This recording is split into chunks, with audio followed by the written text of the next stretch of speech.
And now, the moment you've all been waiting for. No, it's not the NFL Draft or top experts talking about the NFL Draft. In fact, it's way better. It's the Hawai'i Sports Radio Network's NFL Draft Special, featuring two guys and one girl who all like bad football teams. That's right, your hosts for today's special, covering all things NFL Draft, Ku'ulei Agbayani, Paul Brecht, and Michael Lasquero.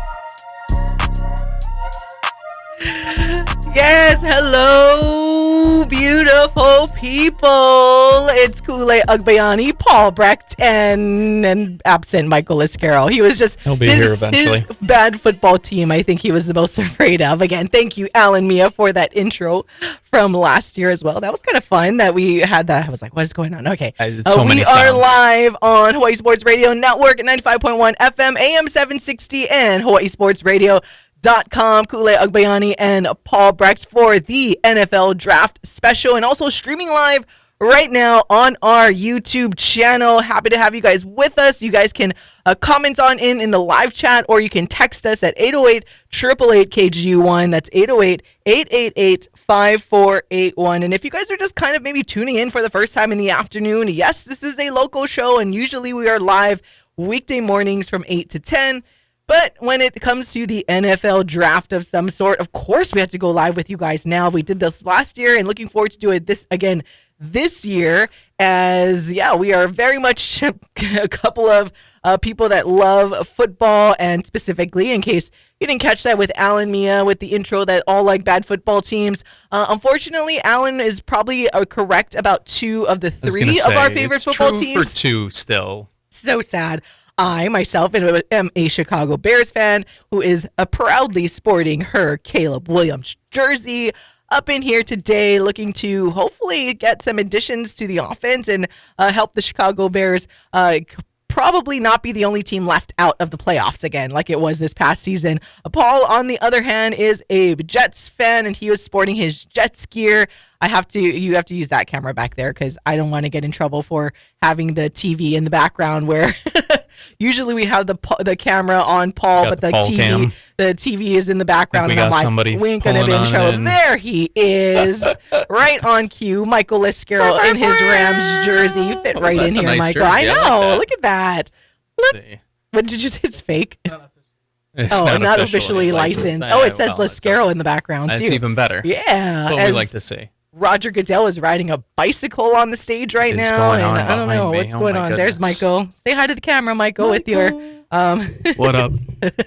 Sorry, I took offense to Alan Mia saying I'm a fan of a bad team, because obviously my team ain't drafting till 2-3 hours from now, so that's why I'm late. It's not really true anymore, I suppose. Yeah. And to be fair, that was the billboard from last year, but I was like, it's still kind of fun to have our Alan Mia intro us from that. But the Rams weren't terrible the year before either. They were in the playoffs. It's all in fun. Come on. I was going to say. It's Alan Mia, the guy that actually doesn't watch football. So let's be real here. All right, but the Tennessee Titans are on the clock. I think that's Lil Wayne. Also known as Braden Shaker's agent, Braden #1 overall. No, I'm kidding, guys. I'm kidding. He's not his agent, but I think he is part of that. Like, right? Somewhere around there. I don't know what Lil Wayne's agent. Sorry, anyway. But yes, the Tennessee Titans are on the clock for the NFL draft. And just to run through it real quick, in case you guys aren't familiar by now. So you got the Titans, #1 overall, the Cleveland Browns at the moment, #2, the New York Giants 3, New England Patriots 4, Jacksonville Jaguars 5, Las Vegas Raiders 6, New York Jets 7, Carolina Panthers 8, New Orleans Saints 9, and the Chicago Bears at 10. However, there has been a whirlwind of information that has gone on. As if we thought overnight was crazy, what's transpired in the last couple of hours has been quite insane. I have to pull myself away from social media for a little bit because I just got tired of seeing all of the information and everything that was coming through. So we will see how things possibly shake up, as Paul, it looks like you got something to say. Yeah, via, Mike Garafolo of the NFL Network Media Group reposted it, but it's from the Packers. It is a post that says, maximum capacity, NFL draft entry temporarily paused. The event venue has reached maximum capacity. General admission entry has been paused at this time. thank you for your patience. So shout out to all the fans that made it out there to Green Bay today.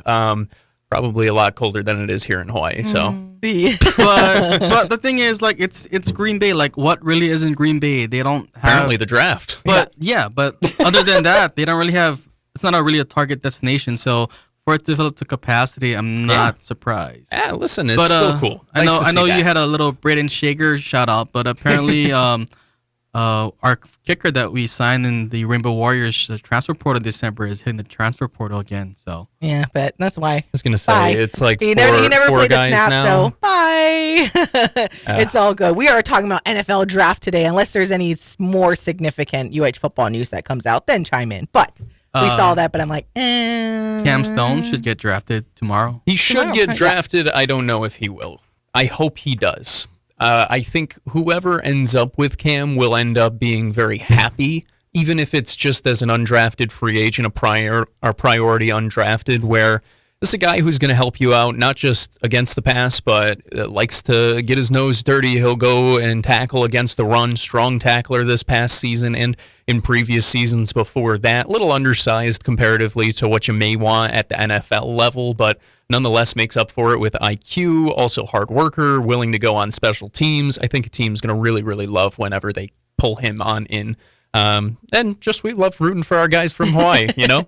Exactly. And by the way, hey, look at our live chat right now. I want to get a shout out to our guy, Chad Nelson. What's up, Chad? He did what he said he was going to do and tune in to our YouTube live stream right now. We're going all the way till 5 o'clock.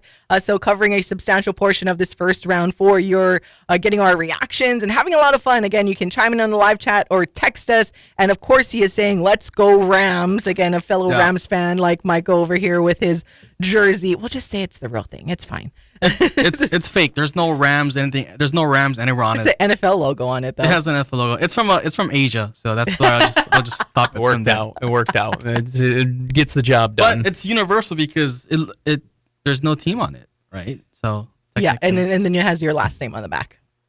that's spelled correctly. So shout out to the folks in Asia. Spell that correctly. I'm not gonna leave the fan base of the Rams because it's not spelled wrong. So. Michael Lordy. always wanting to drop his little sprinkles of Kills me. crumbs of things. This kills me. always throws me off. I'm just following your lead, Cool. Okay. You keep talking about naming back of my jersey, so I'm just following your lead. And never mind. Anyways, let's That's get back the on setup track. and the payoff pitch. All right, getting back on track to the NFL draft again. Yes, in Green Bay, Wisconsin, happening today is the first round. Getting started on the clock right now for Tennessee. Just under 9 minutes for the pick selection. And again, as it stands right now, Cleveland has your number 2 overall picked. In Green Bay, Wisconsin. By the way, it was kudos to all of the Green Bay residents that were trying to attract different people and tourists into their garage for $100 minimum parking around Lambeau Field to go into the NFL draft. So, hey, welcome to America. And go and get your parking there. I know that's what they do a lot in Chicago as well around Wrigley Field. So I've seen it before as things are going on. It looks like Tennessee is on the phone with somebody. So we should start to sorry, I get got to take this call, guys. should start to get the pick in soon. He would be like ripping off your Jets shirt. Oh, right? gosh. Again, all accounts, including the odds, and let's see, the odds have been taken off the board right now for the NFL draft. So the pick is definitely in. They were showing a video of Cam Ward answering the phone. So by all accounts, it seems like the number 1 overall pick is going to be what the favorite was, what all the mock drafts had on there, in that it will be Miami quarterback Cam Ward. Not officially official yet, but again, all signs pointing in that direction, and the pick is definitely in when I have my live betting odds up here via BetMGM with the odds taken off of the board. So that's how you completely know. So no live bets, everybody, nothing. It's just like when you're at the craps table and they're like, or roulette, and they're like, no, nothing goes back in there. So there's no sound, right? Because apparently, Clay Matthews started the draft with a really good troll job. So I don't have the screen in front of me, Paul. Did you see Clay Matthews on there? Yeah, I saw Clay Matthews, but I did not see what his troll job was. I'll be honest. It's hard to look at everything right now. I have pretty good peripheral vision. My point guard days helped me out with that, but I can't do it entirely. I'm sorry. He said the Bears still suck. Oh, that's Yeah. funny. That's a little funny. I mean, it's like It's what they're in I'm Green like, Bay. that's not really a troll I'm job, gonna be but honest, I'm like, like, okay. I would expect probably a ton of shots at the Bears this weekend. It's in Green Bay. And there probably will be shots against the Vikings and Lions as well. And I'm sure you guys will get booed vociferously, and it'll be great. But yeah, it's always funny to me. This is like, I know it's asked of the teams to not put the selection in right away to have like the suspense, right? But like, can we be so serious? Why are we almost 4 minutes off the clock? And the pick is not in. And then the pick has been in for months. And they're just... That's not true. Probably been in for a couple of weeks at least, though. I feel like at this point, too, because now they have Shedeur Sanders on the screen again, like, now we're just getting a little overkill right now at Shedeur. Like, I'm kind of over it. Like, I hope he ends up somewhere. Do the Aaron Rodgers thing where they just kept going to him after every single pick. Gosh, I don't want to do that. So annoying already. I also don't like that when it comes to, like, I just find it to be... Embarrassing is the wrong word for the kid. It may be predatory. I don't know. I don't love when TV executives make that call or when TV producers make that call to like keep going back, because this is an emotional day for a lot of guys, a lot of families and whatnot, and some of them do come in with real expectations. So I disagree. I think it sucks for the kid, but usually the great ones are going to use that as motivation and I'm to not fuel saying themselves. It won't be a chip. Yeah, so I'm okay with it. Plus, these players, these kids, I mean, for Shedeur Sanders, right? He's one that is really good with his NIL, and any publicity is bad publicity is good publicity. So I don't think he minds. So, yeah, go ahead and show Shedeur Sanders and make people's blood pressure go up, because it doesn't bother me. I don't even care if he minds or not. I mind. I'm like, there's so many other players to highlight. Let's show more Ashton Jeanty, please, than Shedeur Sanders, or more Travis. Like the fact I'm hoping to see some Taylor Swift tonight. The fact that Shedeur Sanders gets more like highlights and stuff than Travis Hunter does is kind of like, that's where I mean, where it's like, all right, guys, we get it. It's a big storyline. We've been talking about it for like a week and all of this stuff, but can we highlight some of the other players? That's all I'm saying. Like, I'm sure they're like, whatever, he likes to chip on his shoulder. But at this point, I'm like, all right, let's like ad nauseum at this point. But to your point, this first round is kind of a lackluster draft, right? Like last year we had 7 quarterbacks in the top 12, and that was very easy for the media and whatnot to promote. But this draft, like the top 3 is probably gonna go Cam Ward, Travis Hunter, Abdul Carter. After that, I have no idea. I think right now what the NFL needs, like Tuku's point, is someone needs to make a trade to get this going, because after Abdul Carter, I don't know who they're going to keep showing to except for Shedeur Sanders, because this is not a really like star-studded draft, especially with the lack of quarterbacks. There might only be one quarterback taken in the first round. Which is crazy, because it's been flip-flopping every day. Like they're like, oh, Shedeur, I mean, the PFF one had Shedeur going as high as 2 to the Cleveland Browns, and then you come today and the odds are like, oh, he won't even get drafted in the first round. So everything's all over the place.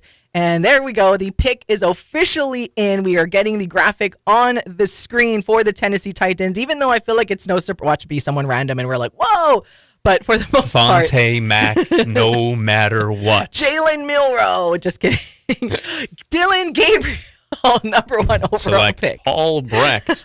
I would not wish that on Dylan Gabriel to go to the Titans. Sorry. I would not wish that upon Dylan. I like him too much.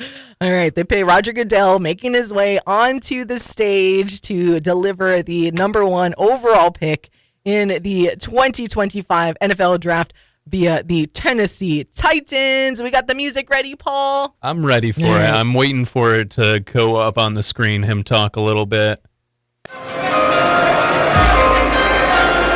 With the number 1 pick in the 2025 NFL Draft, Tennessee Titans select Cam Ward, quarterback out of Miami. No surprise there. Woo!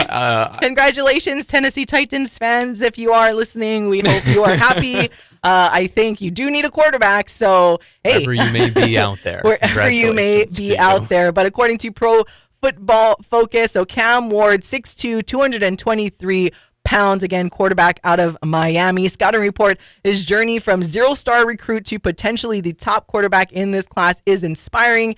His overlooked and underappreciated path shapes his character and gameplay. He believes in himself when most others didn't, making him one of the most confident quarterbacks in any situation.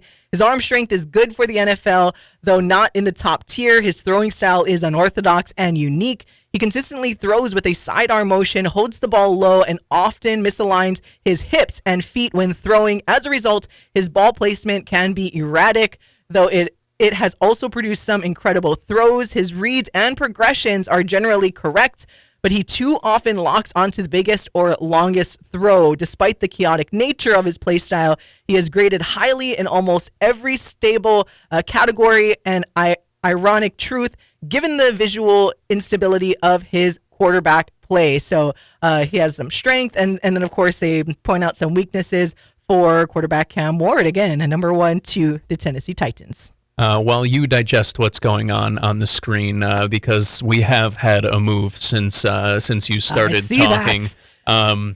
I really like this. Like, I know it's been months of talking about picks in general and whatnot. And are the Titans going to trade out? The Titans are not the ones who end up trading out, as I kind of just alluded to. And they end up taking a guy who I actually believe can end up being an all-pro level quarterback someday. And he's honestly one of the only ones that I truly believe has that, like, ceiling that is attainable within the first 2 years of his career. I think he is a really exciting player. It doesn't mean he's not going to come without bumps and bruises. It doesn't mean that he won't have growing pains. But I really like Coach Callahan there in Tennessee. I like that he's got experience in the past, comes from a great family of football coaches in general. They're going to want to build the offensive line continuously, continue to help out with the running attack and whatnot. But in general, Cam Ward, he's got the swagger, he's got the feel, he's got the talent that you want to be a top 10 pick. And if you're willing to take him in the top 10, you should be willing to take him number 1 overall, because that means you have the belief that he is a franchise quarterback. So love this for the Tennessee Titans, and you had to take another swing after it just hasn't really worked out with Will Levis. All right, Jacksonville, you are on the clock. That's right. Jacksonville Jaguars fans, the Jags are on the clock with the number 2 overall pick, swapping spots with the Cleveland Browns. So as Paul was kind of alluding to, get our first big move of this draft, and a move early. Not a lot that I saw people anticipating a swap out of the number 2 spot. So this is going to be quite interesting. Clearly, Jacksonville does want someone, whether it be Travis Hunter, Abdul Carter. I don't think they would move up that much to take Ashton Jeanty. That would be insane, but you never know, because I know they were rumored to have wanted Jeanty when they were at the 5, but they move up there. And again, 4 minutes left and on the clock. Yeah, and the Jaguars, they have a new GM this year in James Gladstone, who has been with the Rams since their move back to Los Angeles. So he is someone that's, been under less need. And, I don't know if you guys remember the year after we won the Super Bowl with the F them pick shirt, James Gladstone is looking to make a big splash. Last year he was in a lot of our draft coverage videos, getting us to pair up Jared Verse with Braden Fisk. But there's a pick. So the Jaguars received the 2nd overall pick, 2025 4th round pick, 2025 6th round pick, and the Browns received the 2025 5th overall pick. As we mentioned, they swap 2025 2nd and 4th round picks and 2026 1st round pick. Whoa. So they really want somebody. Yeah, this to me, honestly, one, screams Travis Hunter. Like this screams a playmaking target that you can give to Trevor Lawrence, a guy who I know we've talked about generational talent gets thrown around too much. He legitimately has an opportunity to be a generational talent, somebody who can actually play on both sides of the ball. We'll see what effectiveness he can be, but even if he just ends up choosing one or the other, whether that's wide receiver, whether that's cornerback, I think he has the ability to be the best one of either side in this draft, which alone gives him that value in the top 10, the chance that he could give you that, or even that plus even half of a replacement level player on the other side is enough for me to take it. That's who I would go for right here. And for the Browns, you move back and it feels like they're showing Travis on the screen. So. Yeah, it feels right. Yeah, it feels like if you're the Browns, you're gearing up for a move for a quarterback either, I guess it could be this year. Maybe you take Shador at 5. Maybe you feel better about that. Or maybe you're gearing up for next year, where if you do stink this year, then great, you're towards the top of the round. Or if you're not, and now you have a second first-round pick to trade on up, that's another thing where we've talked so much. This might not be the quarterback draft. If you're looking for a franchise guy, next year might be the one. Now the Browns are loaded with capital to do something along those lines. Yeah, and to echo you guys' point about Travis Hunter, this guy is, going to be a star. Paul mentioned where he might have to pick, but I think the term that GMs have been using, or what I've been hearing, is that he might major on offense and minor on defense, right? Well, maybe on defense you're just playing third down where it's obvious passing situations, but yeah, he is a stud. When he won the Heisman, I know there was a lot of uproar that it should have gone to Aston Gentry, but Travis Hunter, and you got to think too that his conditioning is on another level because there's more snaps and more plays on the college level than there is in the NFL. NFL games are just being longer because there's more commercials and TV timeouts, but there's more plays in the college football game. So Travis Hunter, no brainer. He is someone that you can kind of put your build your franchise around. All right, here we go. Roger Goodell has made his way back onto the stage now to give the second overall pick via the Jacksonville Jaguars by way of a trade with the Cleveland Browns. And I feel like we can go ahead and just hit the music because it's going to be pretty obvious as to who it's going to be. And if it's they're not, giving out then, the Walter Payton Man of the Year. I was curious, but no, I love the Walter Payton Man of the Year award, and always good to give recognition. A bad job by me not knowing directly offhand who won. Arik Armstead. Thank you. That is, once again, bad job by me not knowing that. But that makes sense why he would be up there for the Jaguars pick. And with that, Ku, I will give you... With the number 2 pick in the 2025 NFL Draft, the Jacksonville Jaguars select... Waiting for it to be official on the stage. We ran it too early. Yeah. It's okay. I waited so long, too.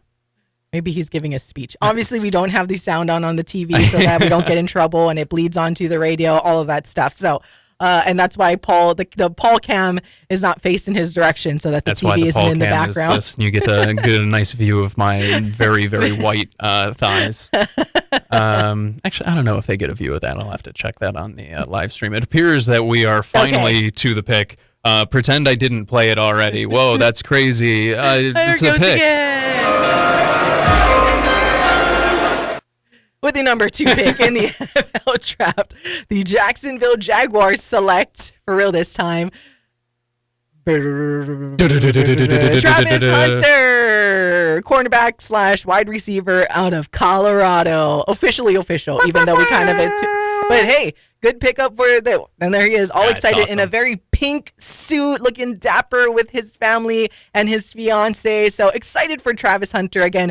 Him and Ashton Jeanty were basically like the high character guys that everyone talked about, and he's carried himself tremendously. I know there was a lot of stuff that happened via social media with like him and his partner, and it's like this guy has just been incredible. So very excited for Travis Hunter. By the way, I have to share this fun fact, even though it kind of is a dagger to my poor little Bears heart. Adam Schefter tweeting this regarding how there was that trade between the Browns and the Jacksonville Jaguars. The only other on-the-clock blockbusters that involved 2 teams in the top 5 picks, 2017.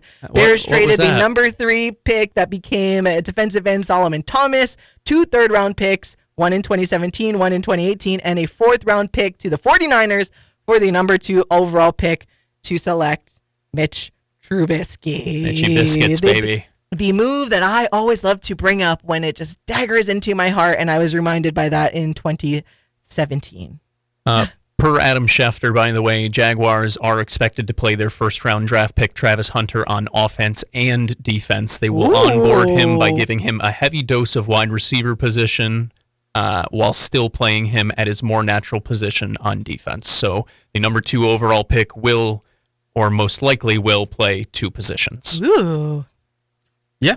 But yeah, James Gladstone, apparently Jordan Rodriguez from The Athletic, who covers the Rams, apparently the trade was in the works for a couple of days now because a lot of the people, I mentioned James Gladstone, the GM for the Jaguars, is Les Snead's protege. So there was a lot of rush to see Les Need's reaction after that the news was breaking on screen. So shout out to Jaguars. They, again, I was saying earlier before Kuch had cut me off for Roger Goodell, is that they're Hey, they faked me out with the Walter Payton Award.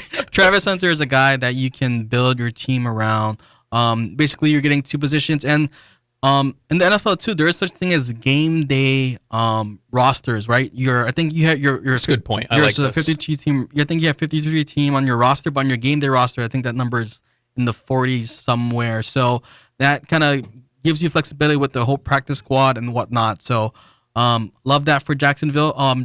Travis Hunter did grow up in Florida until 8th grade, so that's kind of a cool moment for him where he can kind of play for his home state. So love to see that. It's very cool. Love to hear that. I mean, you're getting a Heisman Trophy winner. At the end of the day, this is a very, very good, like, you feel good about the floor as much as you feel good about the ceiling. You keep bringing up James Gladstone, Michael. This another point by Adam Schefter. At 34, James Gladstone of Jacksonville is the NFL's youngest general manager, and in his first draft day trade, comes out swinging with a move up to try and get a generational talent.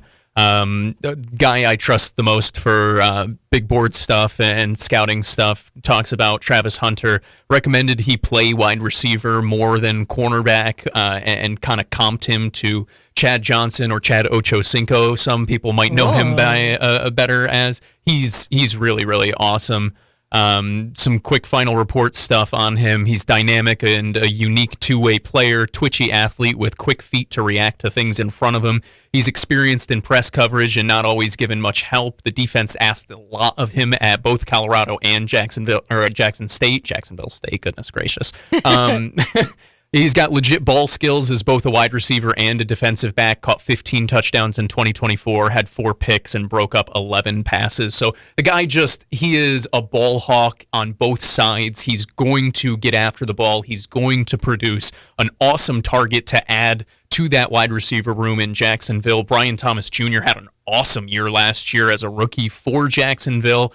Gives you another dynamic receiving threat for Trevor Lawrence, and it's I don't want to say put up or shut up time, but they paid him, right? And it's getting to the point where we heard that generational moniker when it came to Lawrence, and part of the reason why we heard that, his surrounding core at Clemson helped show the best sides of Trevor Lawrence. Now seems the Jaguars trying to do the same thing. So one thing I want to say about the Travis Hunter pick, and I want to start advertising for our listeners and our viewers, is how does that work in fantasy football? You know, if he scores a touchdown, if he scores a defensive touchdown, you know, that's almost like you're getting a really good position. And then if you ever played in an IDP league or like I did last year, apparently interesting question. It's a very tantalizing prospect in the fantasy football sense. But yes, we need to We'll expand. get like similar to what was the Saints guy again that was like tight end and quarterback? Taysom Hill. Yeah, that one year where he was putting up crazy fantasy numbers and then everyone drafted him afterwards and he didn't do the same type of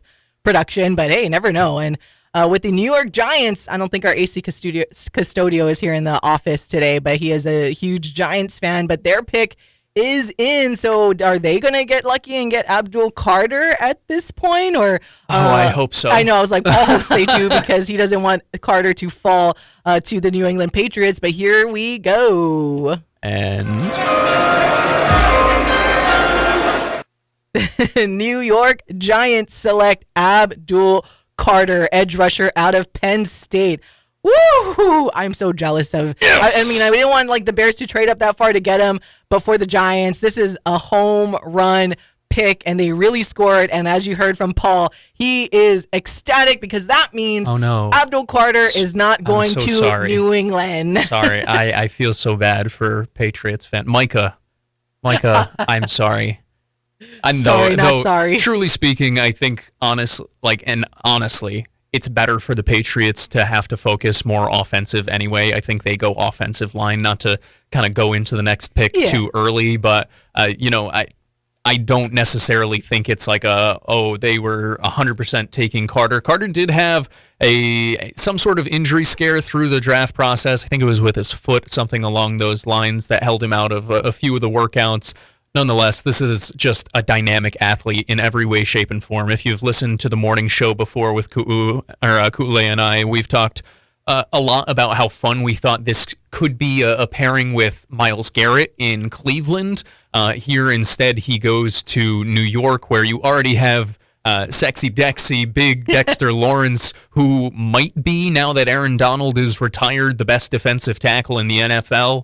And just joins a pretty good group. Brian Burns also there after a big trade last year with Carolina. So that's really fun. Now, I would say, look maybe for them to perhaps flip Kayvon Thibodeau somewhere else, whether it's for a draft pick, whether it's to try and build somewhere else. Thibodeau started to come on towards the end of last year, but I don't like him as much as I like Abdul Carter. You paid Brian Burns.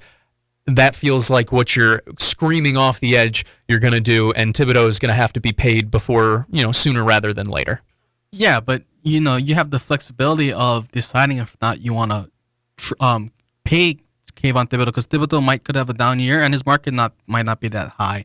But I like this for the Giants because always when they've won their Super Bowls, they've always had a pretty good edge rusher. Whether it be Michael Strahan, Osi Onemonori, I don't know if I said his name correctly, or Lawrence Taylor, but that's kind of been the MO for the Giants. So they kind of have an identity.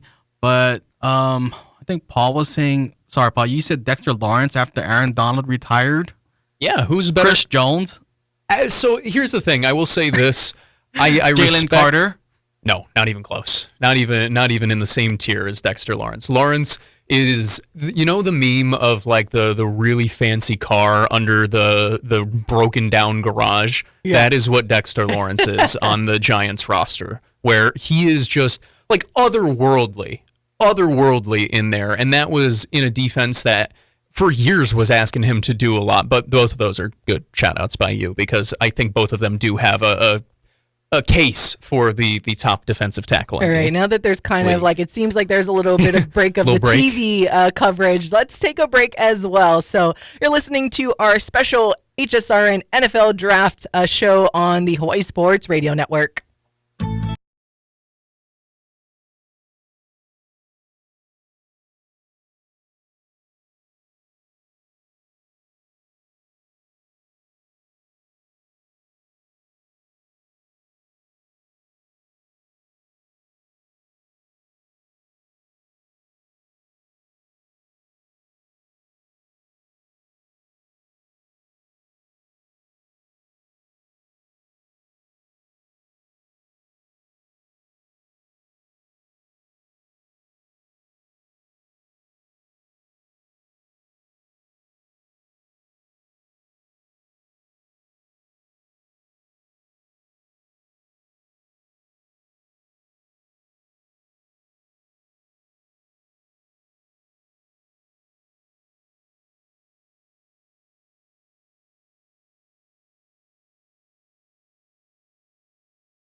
Now, back to the Hawaii Sports Radio Network's presentation of the NFL Draft Special with host Ku'ulei Agbayani, Paul Brecht, and Michael Lasquero.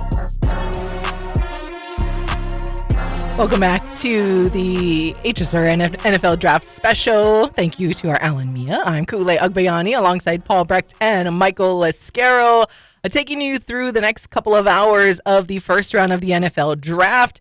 having a lot of fun so far. So if you guys missed it, if you're just tuning in or maybe didn't see the alerts via your phone, number 1 overall, no surprise, Cam Ward to the Tennessee Titans. Number 2, technically no surprise as to where he went, but there was a trade. So the Jacksonville Jaguars swapped picks, among other picks, with the Cleveland Browns. And at the number 2 spot, they select a Travis Hunter, cornerback / wide receiver out of Colorado. And then with the number 3 overall pick, Abdul Carter, edge rusher out of Penn State, goes to the New York Giants. And now on the clock are the New England Patriots to see where Paul's favorite team he loves to loathe them so much.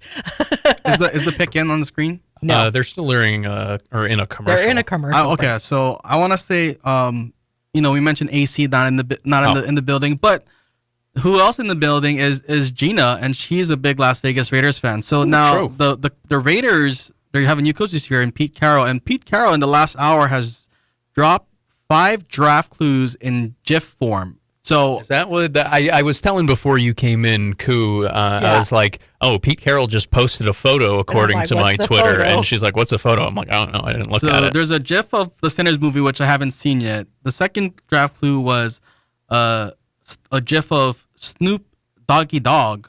Next one was a lyrics from a song by Outkast on Twitter.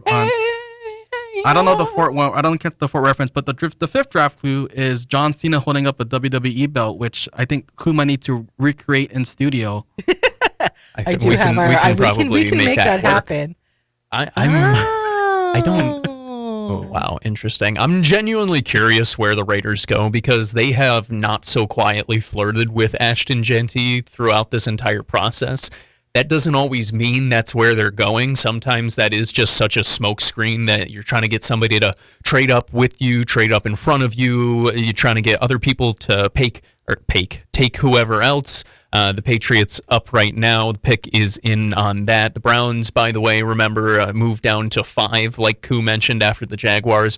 Traded up to number 2 overall to take Travis Hunter. I wouldn't be surprised if they also maybe look into trading back again if they don't love whoever's here. I'm curious to see. All right, here we go. The pick is in the, let's see, this is Will Campbell going to the New England Patriots. Guess we don't have to play it every time. I suppose not. That's just a troll job from the AFC East. I actually really like Will Campbell a lot. I know he was actually the one. Remember, Paul, when you were telling me about him, and you're like, I would like him for the Chicago Bears, and I agreed with you after I found some stuff. 6'5", 300 and plus pounds. Looks really good at LSU, but I also liked his personality. He just has that personality that you can tell he is a worker and someone that, the lackluster position of playing on the line, but we see his highlight tape from LSU. I mean, this guy can defend his quarterback over there. So it is a really good pick for New England. Obviously, they have a quarterback that they need to protect there at the Patriots. So I don't know, Paul, are the Jets defense going to be able to get past that guy? One, and yes, get to I'm Drake not worried May. about that. But 2, it is disappointing because I do believe that Will Campbell has the ability to end up being the best offensive lineman from this draft. I don't know if he's going to end up being a tackle for them. That's where he played in college, but throughout the entire process, the questions have been, his arm length is a little shorter than what you want, his wingspan a little shorter than what you want at the tackle position. A lot of times that ends up shifting guys to the inside of the offensive line, whether that's guard, whether that's center. Thing is, he's got the ability to play all 5 spots, and I think he's got the ability to play all 5 spots at the very least at league average level, and that sucks as somebody who wants the Patriots to be bad. I think this is a good pick. Especially as someone who thinks the Patriots quarterback and Drake May is good. So now if he has someone that's going to actually help give him some time, then... I think, because there's been, you talk about his measurables and it's not the best. I think some people think he might be better as a guard. But one thing to point out again is that, not again, but, there is a new head coach in town in New England, and Mike Vrabel. Yep. And Will Campbell plays with the type of nasty that Mike Vrabel wants. So We talk about protecting the rookie quarterback. No, it's more also about bringing a physicality to the trenches and kind of running the football as well. So, great pick for the New England Patriots.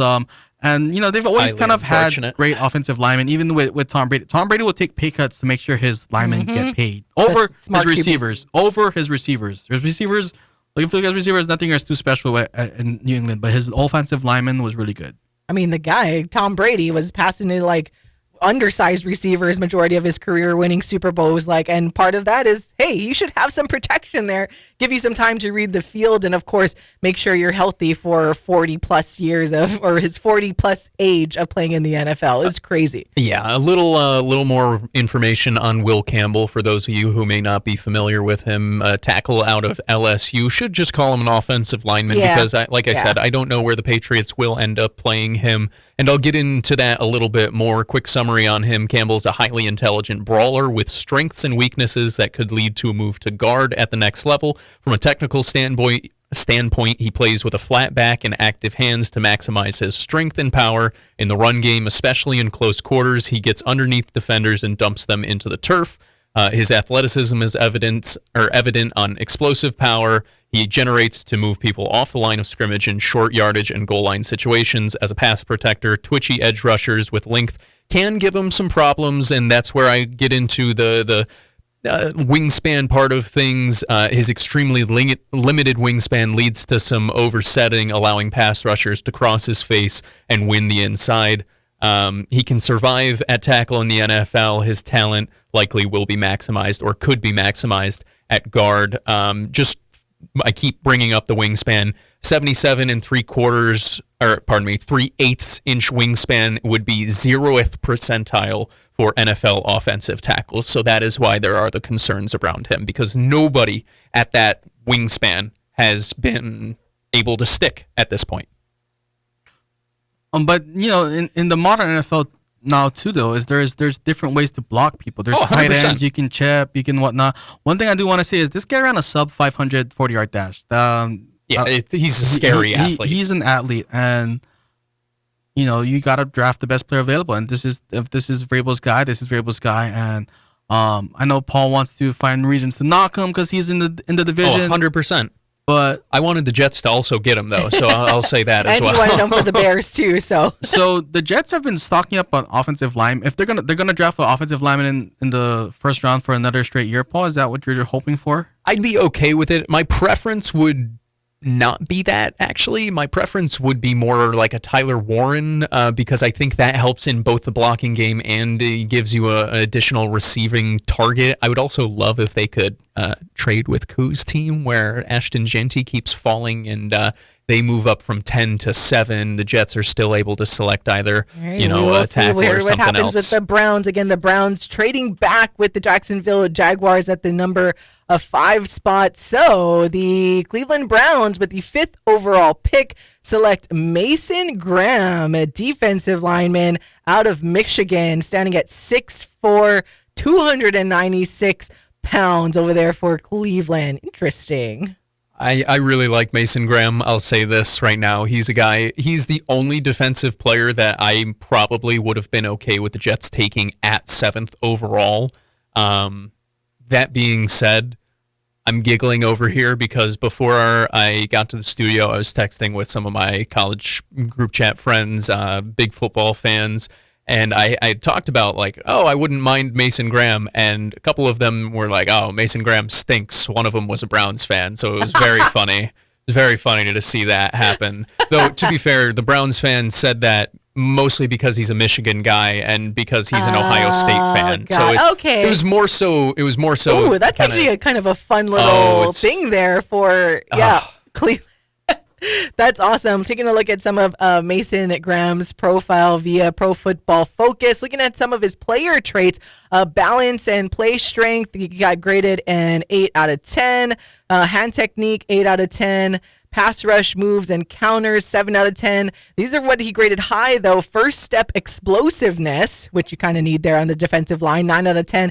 And gap shooting, graded very high, 9 out of 10 via Pro Football Focus. Again, some of the strengths: elite first step explosiveness, excellent bend and flexibility for an interior player, wins the leverage battle consistently, fast, powerful hands, devastating push-pull move. So Cleveland there getting someone really strong. Not exactly the same route that we were kind of speculating, Paul, with them staying at number 2 and getting Abdul Carter, having like 2 guys there that are going to put a lot of pressure. But Mason Graham still a solid pickup for the Cleveland Browns. Yeah, a little surprised, but like I was saying before, a player that I liked in this draft, a guy who I think is productive.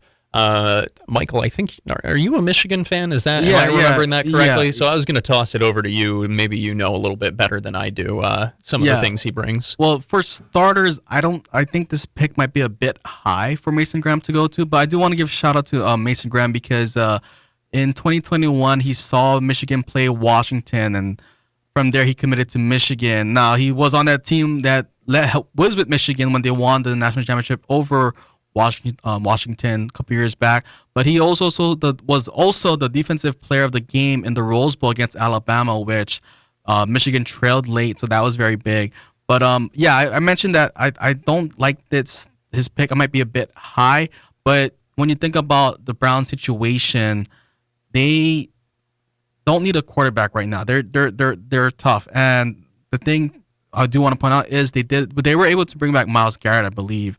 So that is probably, if Myles Garrett is someone that you're going to invest in, then you want someone that's going to play alongside Myles Garrett, and Myles Garrett can have a better career or have a better production. So I like the pick for the Browns. I just think it might be a bit too high. But if the Browns have a plan, and if the Browns was targeting Mason Graham, hence why they traded down, then kudos to the Browns for getting the guy that they want. I'm there with you where you talk about, like, if this is the guy that they targeted, then number 2 overall would have been, and this is coming from somebody who really likes Mason Graham, number 2 would have been undoubtedly too high. Yeah. With this, you move back, you end up getting a pretty good deal, in my opinion, picking up a first-round pick next year. You get a pretty quality second-round pick to add on this year as well. Overall, big fan of that for them. And you end up getting a guy who's pretty solid. I just talked a lot about wingspan with Will Campbell. Similar thing with Mason Graham. He's got a 12th percentile arm length, and he's sub 300 pounds at the NFL Combine. A little undersized for the interior, but otherwise a really good player and a guy who is incredibly productive in the Big Ten, which is honestly up there at this point with the SEC in terms of getting guys ready for the NFL. All right, here's one that matters to a lot of fans. All of you guys here in Hawaii, the Las Vegas Raiders, including our Gina in here, and Roger Goodell is on the stage, and the pick is in. No! Oh, no. I'm going to play the chime so you can collect yourself. With the 6th overall pick in the 2025 NFL Draft, the Las Vegas Raiders select Ashton Jeanty, running back out of Boise State. That love that for Ashton Jeanty. Clearly, this has nothing to do with my feelings towards Ashton Jeanty. Obviously, I'm just really disappointed because I was holding out hope that the Bears would either trade up and get him, or that he would magically fall to the Bears pick at 10. I think he's phenomenal. He can step in there. I am a little concerned, though, because the Raiders do need a lot, and I hope they're not going to put all this pressure on him to be like the guy in there. That's why I kind of liked him in Chicago, because there would be no expectation, since could slide right in there but not have the pressure to be the guy. We're in Las Vegas. I'm a little worried for them, but I am jealous of you Las Vegas Raider fans, and I really wanted him for Chicago, but kudos to Ashton Jeanty going up there 6 overall in the draft, and he's excited coming through the hallway and running down there, making his way through the stage. See, he looked better by that Chicago logo. He did. Dang it. His bedazzled Crocs, by the way. True. Good call out by you. Nonetheless, that was something. He is going to Las Vegas, so shout out and congrats to you Raider fans, even though I'm a little sad now. But we'll see what happens. Well, Pete Carroll in the Super Bowl, he had the best running back in the game, and he didn't run him at the goal line. Pete Carroll's not going to make that same mistake. So he knows Pete Carroll has been around great running backs at his time in Seattle, as well as USC during the Reggie Bush days. So when, and during his time at USC was known as Tailback University. So Pete Carroll has a thing for running backs, and if there's a running back in this draft that you want to have, it's Ashton Jeanty. But I like the pick. I like the pick now for Ashton Genty because this running back class is kind of a deep class. I think in the top 100, I think there was 11 running backs in the top 100 of prospects. So maybe that now leads to the Bears. Maybe they pick a running back that could. No. What? You just said they revamped the offensive line. Yeah, but Ashton Janty is special. Like, that's who was worth the high top 10 pick, not the other running backs in this class. No, so who do you want next then, Koo? I have to go look. I had my heart set on Ashton Janty.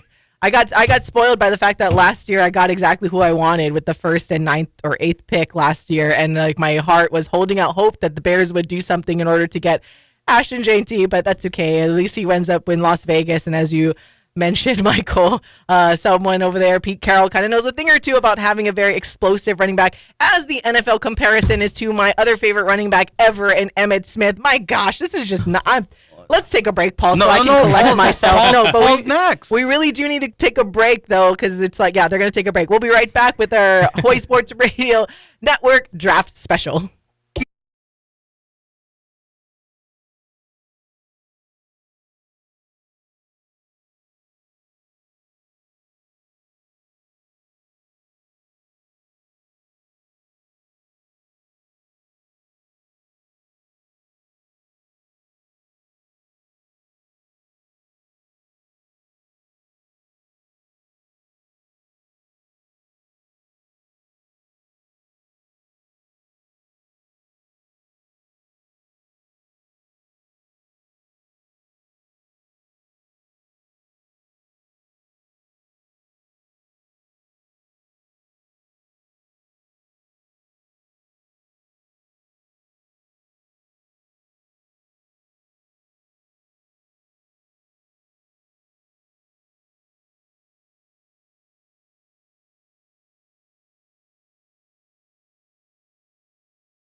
Welcome back to the Hawai'i Sports Radio Network NFL Draft Special. Ku'ulei Agbayani, Paul Brecht, and Michael Lasquero here with you, taking you through the first round of the NFL Draft. And most recently selected, I did have a moment to collect myself and pick up my tears and move on, because Ashton Janty, running back out of Boise State, just got drafted to the Las Vegas Raiders. So to quickly recap, Cam Ward goes number 1 overall, Travis Hunter at number 2 to the Jaguars after a pick swap and a little bit more with the Cleveland Browns, Abdul Carter 3 to the Giants, Will Campbell 4 to the Patriots, Mason Graham goes to Cleveland, and then Ashton Janty to the Raiders. And now the New York Jets are on the clock. Paul Brecht's team. One of our texters. By the way, if you guys want to text in anything, you can chime in at 808-888-KGU1. That's 808-888 5481.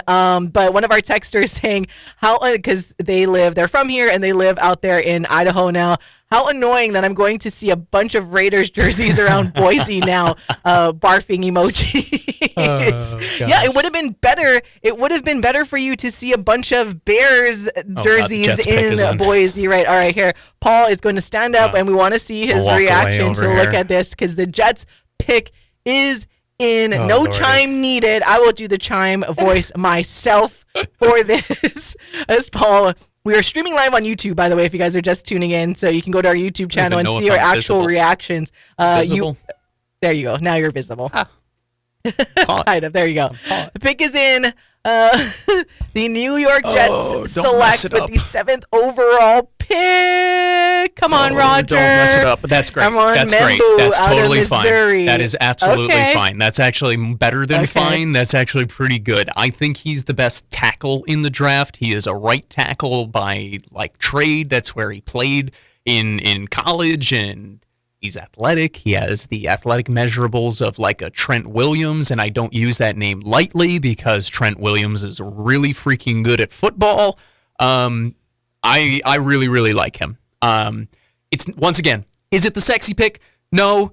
I love the thought of Tyler Warren. It's the second straight year now the Jets go tackle over tight end, and last year people might be like, oh, well, was that the right decision? Because Brock Bowers was pretty damn good. Yeah. And he was. He absolutely was.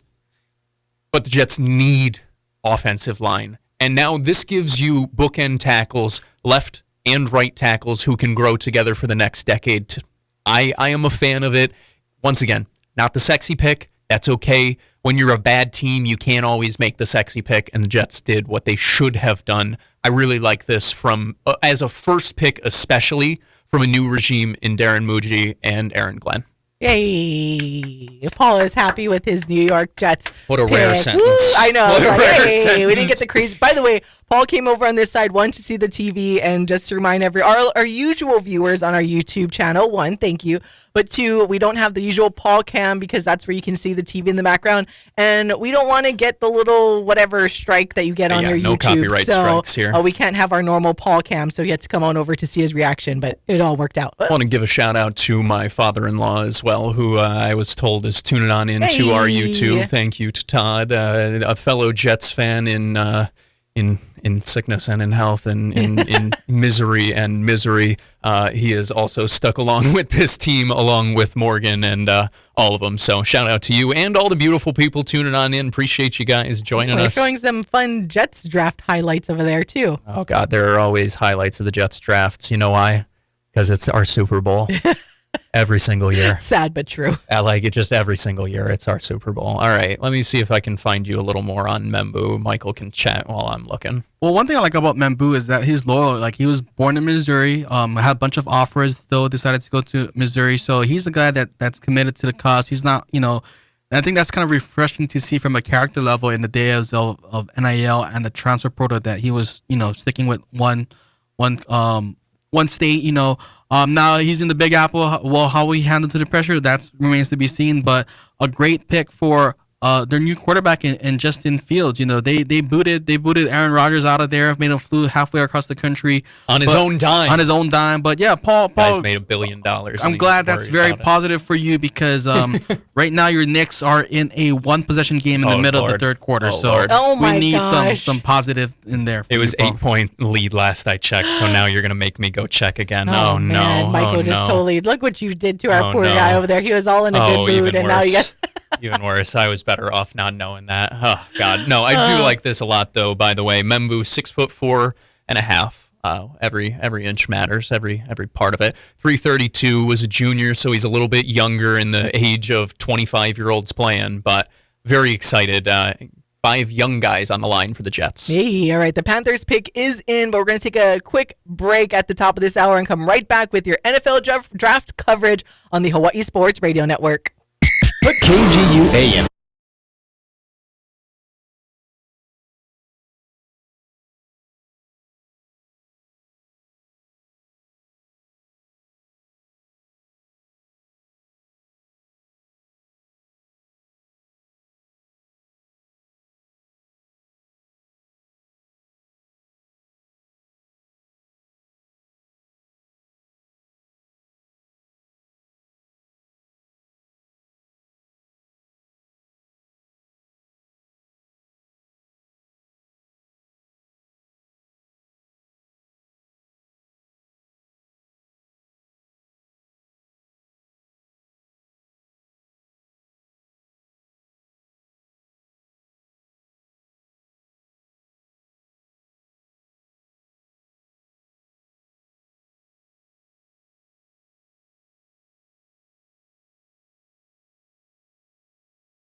Hawaii Sports Radio Network's presentation of the NFL Draft Special with host Ku'ulei Agbayani, Paul Brecht, and Michael Lasquero.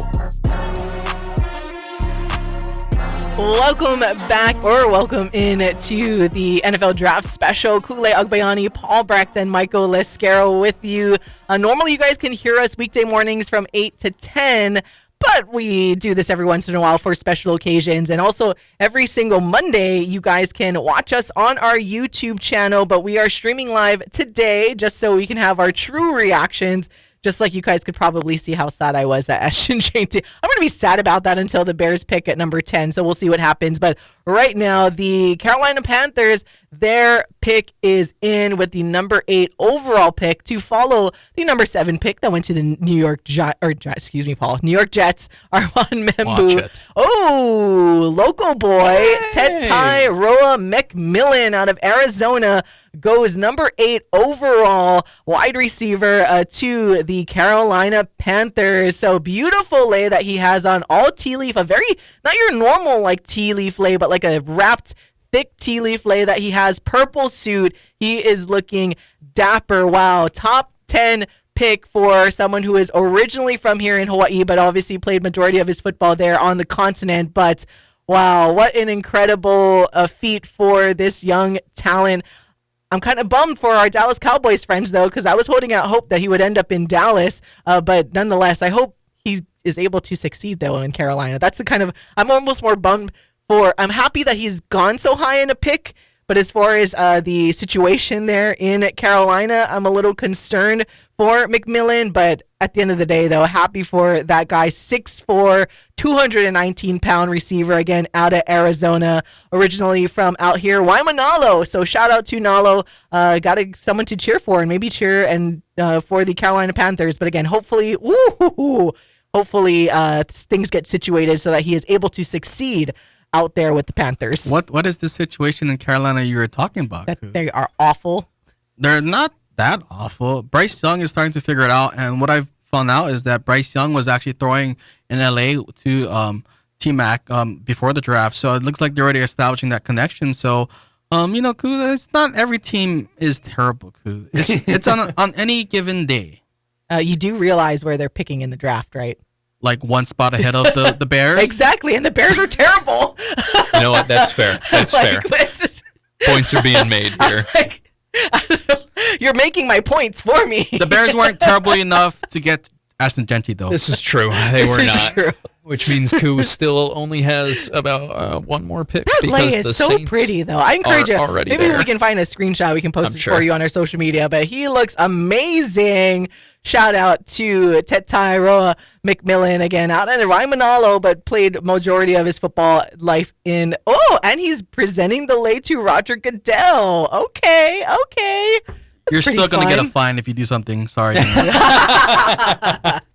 Oh, man. This is cool. I like this pick a lot for the Panthers because of kind of what Michael was saying, where Bryce Young started to look like he figured it out last year, or started to piece it together at least by the end of the year. And this gives you a legitimate big-bodied target, somebody who you can go to in contested catch situations, got some nice hands. It's been very productive over his time at the college level. A lot of people have compared him to like a Drake London. People have said Mike Evans. I don't know if that's totally fair. I see more like a Cortland Sutton type of thing, who is a really solid receiver for the Broncos.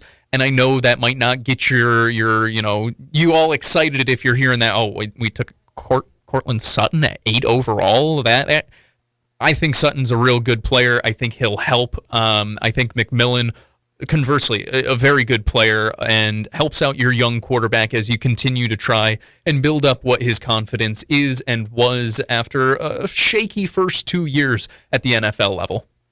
One thing, though, that I kind of worry about for Tetaroa is that there really isn't a veteran receiver in the room. I think Adam Thielen's no longer there. I think it's just going to be, pretty much he's going to be the number 2 next to number 1 or number 2 next to Xavier Legette, who is kind of like from the opposite world of Tetaroa. So it's going to be kind of interesting where you get a guy with Polynesian, Island Boy roots, and you got someone from the country and Xavier Legette. So I was kind of hoping that, Tetero would kind of drop a bit in the draft and go in a wide receiver room with a veteran that can kind of help him learn more about the finer things in the draft. I think at times at Arizona he kind of relied on his frame and his jump ball ability and to get separation instead of his route running. So I hope that he can get some good coaching, some good training to expand on those roles, the more finer and more nuanced things of being a receiver as opposed to being a big catch guy for a guy like Bryce Young. Yeah, and again, see, now Michael's making my point again. What I was saying, it's like I wish he went somewhere else instead of Carolina. This guy.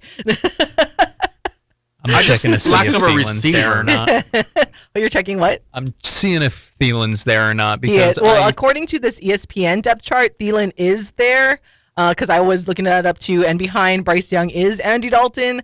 So at least you get a veteran quarterback. So it's at least he's somewhat. Like I said, I would have wanted to see him in Dallas, but in terms of for himself and his payday, I mean, going within the top 10, couldn't be happier. Just a guy from Waimanalo. So that's really, really cool to see. Again, happy, shout out to him and the family and everything. It's awesome. And again, I love that he was decked out in that purple suit and then also the tea leaf lei and everything like that. Very, very local boy. Everyone knows he has the arm sleeve of the Polynesian tattoo. So that's really, really exciting. And again, hopefully Bryce Young did indeed figure it out last year and it wasn't a fluke and he continues to be the top pick quarterback that everyone thought he was going to be, then I would feel a little bit more comfortable for the potential success for McMillan. But no, nonetheless, excited that he went that high. Yeah, Adam Thielen is a Carolina Panthers. That's my bad. The depth chart I was looking at, I guess, was being under reconstruction because he wasn't on the depth chart, but now he is because they swapped spots with Tetero on that list.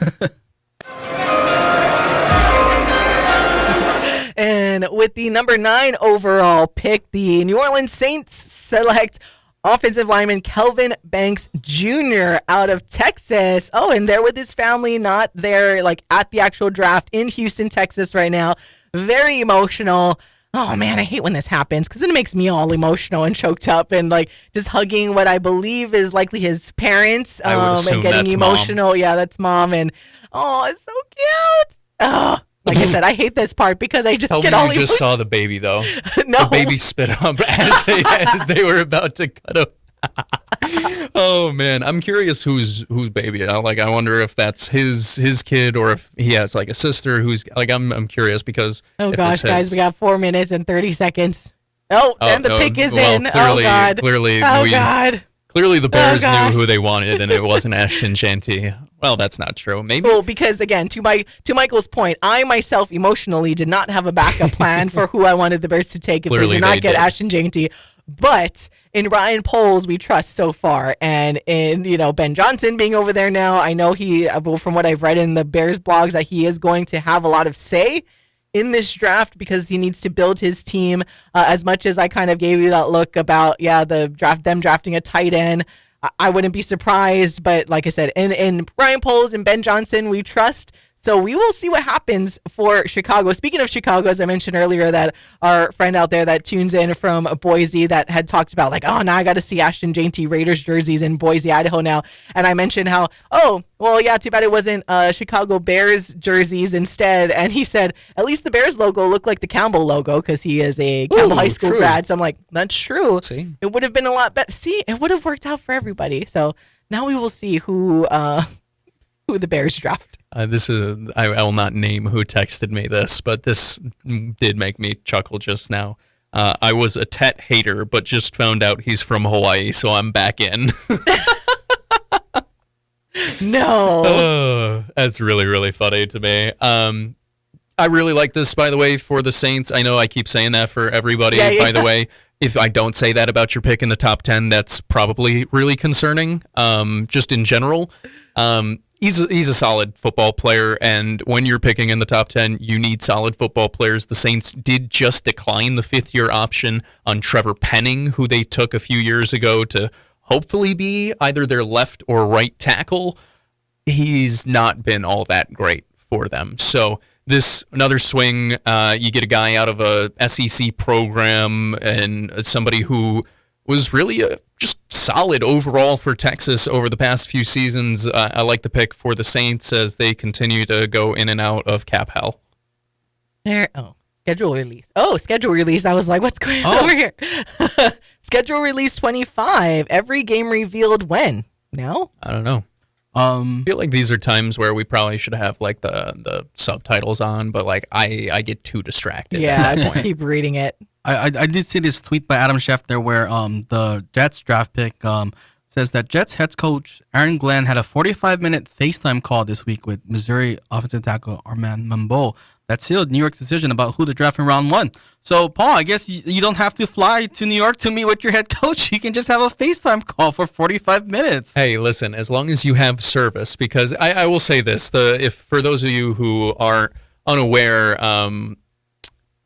Aaron Rodgers went on the Pat McAfee show and just completely eviscerated the Jets for making him fly out and come out and talk and blah, blah, blah, when, we could have had this conversation over a phone call. But I will remind folks, when the Jets traded for him originally, well, guess what? He was like, don't call me. Everybody knows you've got to FaceTime me. Service is spotty. I see Ku getting jumpy over there, like, so it means the pick by must be. By the way, the schedule release thing they had announced is May 14th, I think the day was. So everyone, if you're curious on when things are going to come out for your NFL squad, obviously we know who the home and away teams or games are for every single NFL team, but the full schedule comes out May 14th for the NFL. So it'll be exciting. Joker. I know. Look at these cheeseheads. Get them off the bleeping screen. Let's go. These jokers. Yeah, that's for you, Kyle Galdera. He did retweet the whole thing earlier from what's his face, so, like saying that the Bears still suck or whatever. But That's thanks, Kyle. So the pick is in for the Chicago Bears, and they select with the number 10 overall pick. Thank you. Felt like we needed the 3 I know. seconds. Roger's I like slower. it. This is when you like how you said we need like the subtitles because it just has the selection graphic right now. And we're recognizing a late great legend. Oh man. So I we was once wondering, we were like, why are pump-faked. they taking a long time? For good reason. Steve Very good McMichael recognizing a great Chicago Bear, 1957 to 2025. But he just likes to throw us off, right? Every single time. Thanks, Roger Goodell. Along with the Walter Payton Award that we kind of got faked out by earlier, too. We're struggling a little both bit. Chicago Bears awesomeness, of course, by the way. So I think they're purposely doing that in Green Bay. So Probably. there you go. Because you're a Bears fan. Yeah, just for me. Yeah, Getting me all the literally, knots. they just said Ku'ulei Agbayani. And they did that for the me. pick has because been in for 30 minutes, by the way. This is unbelievable. Like, I get it, but also, And I am also trying to cheat and like refresh this thing. you're and like looking for anything right and it's now. not even on like So- the thing. I'll say this as well. I'm trying my best not to look at spoilers so we can get legitimate reactions this time. And by that, I mean, I always spoil the pick for myself. So that was actually me reacting to the Jets. Cool. Where do you think, just maybe not player, but positionally, where do you think they might be leaning here? Line. Which one? Oh. Offensive or defensive? Oh. Whoa, what is that reaction? All right, the pick is officially in, and that is interesting. That is very interesting. Oh, okay. So I'll take this one just to, By the way, to kick off. for Yeah, you everybody, gotta read it with off. the number 10 overall pick, the Chicago Bears do select a tight end, but it is Colston Loveland out of Michigan. So not necessarily the top-rated tight end in this draft. That would be Tyler Warren out of Penn State. So, yeah, that was, I don't know, guys. A little Like, what are we thinking? surprising. That was A little surprising, but I don't know if it was as surprising. I'm more surprised at the actual player. Like, if it was Tyler Warren, I would have been like, all right, well, yeah, tight end, okay. And again, Ben Johnson's going to create the offense he wants, even though the Bears have what I thought was like a just perfectly adequate tight end. So whatnot. In Ben Johnson, Ryan Poles, I trust. But this was interesting. This kind of throws me off that it's not Tyler Warren if you were going to go tight end, but pretty decent highlight reel here. So I'll say this. For a lot of people who do this thing for a living, and I'm talking about scouting, NFL draft stuff, whatever, as we've gotten closer to the draft, these two being Colston Loveland and Tyler Warren, have continuously become closer and closer on big boards where it's honestly a pick 'em. Just depends on what your flavor is type of thing, where My preference was Tyler Warren, but by no means does that mean he was the consensus number one tight end in this draft. Loveland has made a high rise up the draft boards. I honestly thought he would go no later than 14 to the Colts, and that was because I thought Tyler Warren would go in the top 10 as well. So a little bit surprising to see Warren drop a bit, but I do know, I mean, athletically, Warren doesn't give you as much as Loveland. Loveland at 6'6", 250 pounds. I really like what he gives you in the receiving game. Well, here's the thing: is that Tyler Warren had one really great year on a great season for Penn State, where he got, I think he like tripled his receiving production from the year before, where he caught 800 more yards in this 2024 season. Now with Colston Loveland, I think that's good news for a guy like Caleb Williams, not necessarily in the receiving game where he is the best route runner of the tight ends in this class, but at Michigan, they're going to run the ball, they're going to be physical, and that's something that the Bears need to do with Caleb Williams.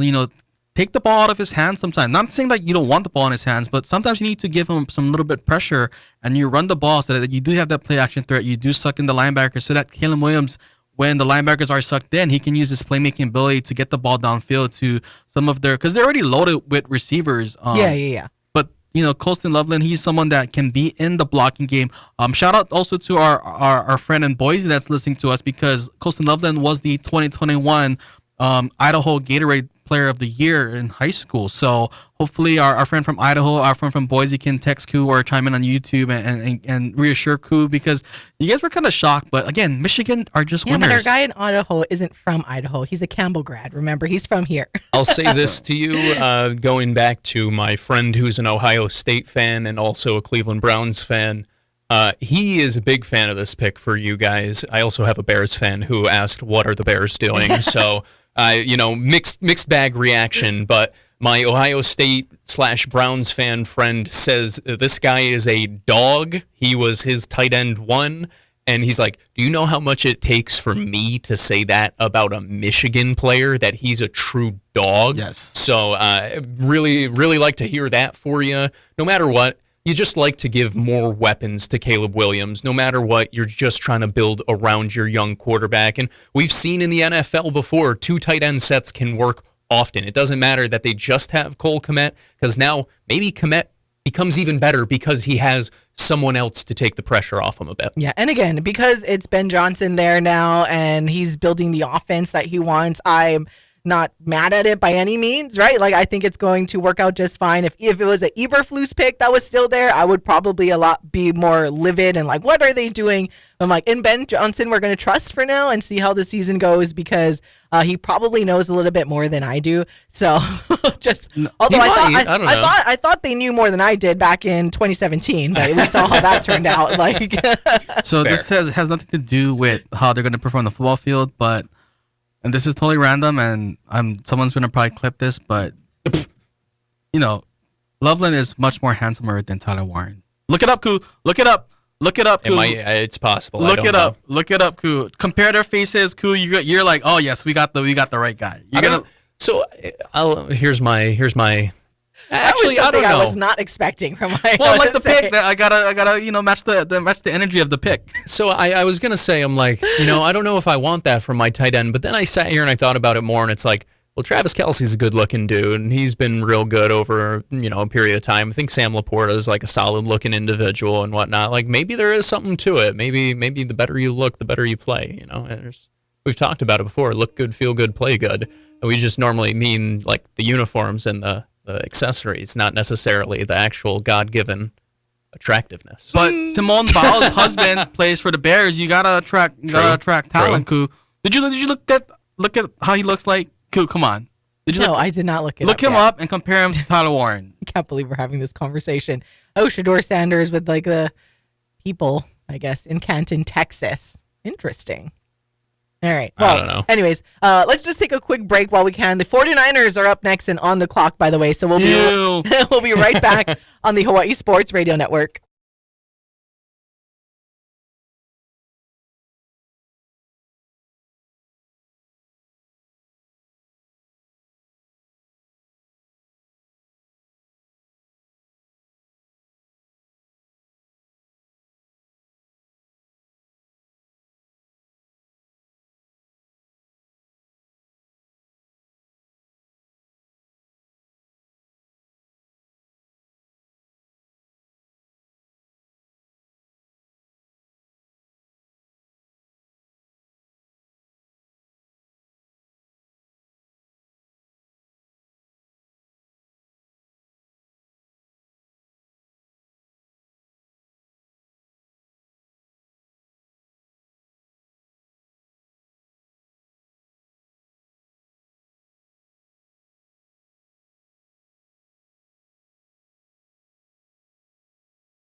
Welcome back to our Hawai'i Sports Radio Network special.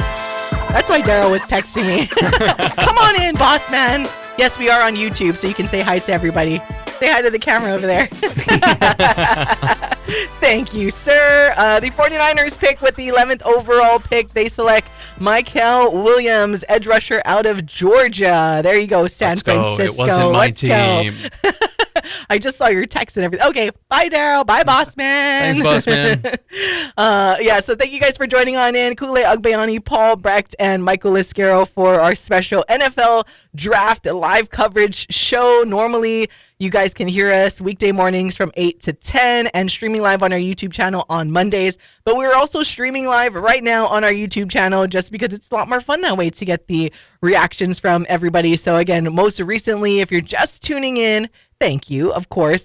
But if you're just tuning in, Michael Williams, again, edge rusher out of Georgia with the 11th overall pick going to the San Francisco 49ers, which I know there are a lot of Niner fans here. Taking your fandom hat off, Michael. What are we thinking for? Or should I just kick it to Paul so that we can avoid I mean, I don't mind it because I think he was a bit high. I think he was more in the later teens. I think potentially with the Cincinnati Bengals. So, I give credit to the 49ers for reaching a guy. But he is from Georgia. But, Georgia's kind of been out of the limelight now from their national championship success. I mean, he did win the national championship in 2022, but there's a lot of good players on that squad. So, I don't oppose the pick because I don't know if this is maybe the best pick they could have got. I'm not a huge Michael Williams guy, just in general. I find him to be he's good. That's not I don't want that to be misconstrued, but I don't love him. He's good. He's really, really athletic. I like it for Robert Saleh. I think he can get the most out of him. I like it in the San Francisco defense, kind of pin his ears back and go, but just in general, this is the first one where I'm kind of feels like you're thinking we're smarter than everybody else. Yeah, this actually feels, and it's so true because pretty much this entire draft, Paul has been like, oh, I like that pick. I like that pick. All right, another team here that is popular in Hawaii, the Dallas Cowboys, and also you can hear the Dallas Cowboys right here on the Hawai'i Sports Radio Network throughout the season. But with the 12th overall pick, the Dallas Cowboys, Paul, just a little fist pump there. I'll tell you why in a minute. The Dallas Cowboys select offensive lineman Tyler Booker out of Alabama. So 6'5", 321 pounds. Ranked number 2 in that position, 51 overall, at least according to the ESPN rankings. But what was up with the fist bump, Paul? So I took Tyler Booker in I've told you about this little NFL mock draft type of game thing that I'm doing with some of the local media here, and I'm also doing it with my friends from college. I don't remember which of those two that I did, but I did take Tyler Booker in the later rounds. And the way that it works, a real quick explanation of it is the higher the player is picked, as in the sooner they're picked, the better it is for you. It's kind of like golf. You want the lowest possible combined score. We each got 7 players, so Booker's one of them. And he's a guy who on big boards was, for some of them, down in the 20s, 30s type of areas. So it was I felt like it was a steal for me later on in that draft. And now that he goes number 12 overall, that's some pretty good points for me with a later round pick. So, GM Paul, no worries. Yeah, he is a big guy. I mean, towering over Roger Goodell, who Roger Goodell isn't a small guy. It looks like he got some big hands on him too. So this could make a lot of Dallas Cowboys fans very excited. He is excited. He got some feet on him. He was running through that hallway to get to the stage very, very fast. So again, 6'5", 321 pounds, ranked number 2 in this position for in this draft. So looks like, he got some speed on him, and this is very exciting. I'm surprised that the Cowboys didn't end up going for a receiver because I knew in a lot of mock drafts it was either going to be Tetairoa McMillan, who went already with the 8th overall pick to the Carolina Panthers, but other mocks had the Dallas Cowboys selecting some other receivers, so they went completely different and go for the offensive line, and hey, this is a good one for them. It's a bit of a reach though for an interior lineman. I think they could have traded down and got some really good picks and kind of restocked that stuff. But again, once your general manager is Jerry Jones, who's also the owner, you can't really overrule that. But I will say that though, they like this piece. They think he's going to be a culture setting or a culture building kind of guy for their room. So I guess they're trying to go back to the roots. But then again, it's the Dallas Cowboys. So yeah, I don't. It's a very reach. It's a kind of out there. So Cowboys fans, I don't know how much you love it, especially for an interior lineman. Yeah, I'm a little more bullish on the pick than Michael. I like him. I'm with you there. I think he can be a tone setter. I don't disagree at all. It feels like a little bit of a reach in terms of taking interior offensive line this early as well, especially somebody who wasn't consensus number 2 interior offensive line. But nonetheless, I said it before, if you love a guy, you really have that conviction. Yeah. You shouldn't feel that strongly. And he was a first-round prospect, in my opinion. I just thought he was a much later round first-round prospect. The only issue I will say about, because I don't disagree, you probably could have traded back and gotten him. That requires somebody to want a player to trade up for. And at this point in the draft, I don't know if there is a player that is worth trading up and moving up for, where it's you feel pretty good if you just sit and pick about the group. They're all kind of in the same bucket. And that's how I feel about like with Chicago once they probably realized, like, now I'm curious. This is when it gets exciting, right? If you were in the war room, because I don't think it was entirely smokes and mirrors about like teams, including Chicago, trying to trade up to get Ashton Janty. But then what are they trying to ask for, right? And where Ryan Poles is like, yeah, no thanks. He's not going to do the Ryan Pace and give up a whole lot of stuff where the Bears won't have a first-round pick for like the next few years in order to get a running back or someone else. So I think so far now it's going to be interesting to track, and it's going to be anyone's guess. That's what it feels like so far in this draft, because as we've been mentioning for like the past week, and as I'm sure a lot of you guys have heard throughout all of like the national broadcasts, is that this isn't like a strong quarterback class or anything like that. It's a little different from how we felt about last year. But this has been interesting to follow so far. All right. The Miami Dolphins pick is in, but they are going to commercial break. So we will also. So we will be right back on our NFL draft special on the Hawaii Sports Radio Network.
Presentation of the NFL Draft Special with host Ku'ulei Agbayani, Paul Brecht, and Michael Lasquero.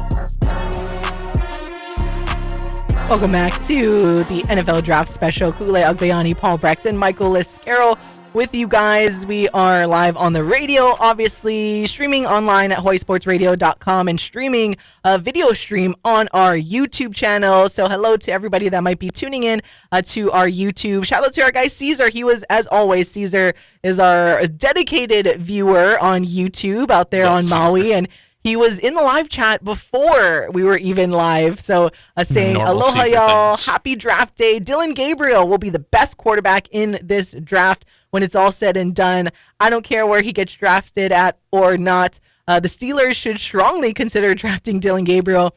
And from a Hawaii connection with my guy, Roman Wilson. Oh, that's right. That's a little fun fact if he went over there. I mean, it is going to be interesting to see what the Steelers do in this draft. But shout out again to Caesar. And of course, Dylan Gabriel, anticipating that he could get drafted again. First round is only today. Tomorrow is the second and third. And then Saturday is 4 through 7. So wouldn't it be surprising if he somehow goes in the third round, but likely will be a Saturday pick. So for everybody on your Saturday trying to keep up with where Dylan Gabriel will end up. Again, I think he would be a solid addition to the quarterback room for wherever he goes, maybe into Chicago. All right, getting back to the live coverage of the NFL draft with the Miami Dolphins over here and have picked. Their pick is in. So with the 13th overall pick, the Miami Dolphins select Kenneth Grant, defensive tackle out of Michigan, standing at 6'4", 331 pounds, at least according to the ESPN rankings, fourth ranked in this position with a 88 grade. So here you go for your Miami Dolphins fans. I mean, I'm to go there, join Tua Tagovailoa, obviously playing on the opposite side of the football, but looking at their Mike McDaniel is so funny. It's just like, He really sorry, is. they're showing the war room of Miami, and it kind of threw me off with Mike McDaniel. I always forget like how teeny tiny he is compared to like everybody else that he's working alongside. So he's like this little scrawny guy like hugging everybody in the war room. But what are we feeling for this pick for Miami? I think Kenneth Grant's good. Like, I thought both defensive tackles coming out of Michigan this year were high floor players. I think both of them have varying ceilings and whatnot, and Grant can be a very exciting player.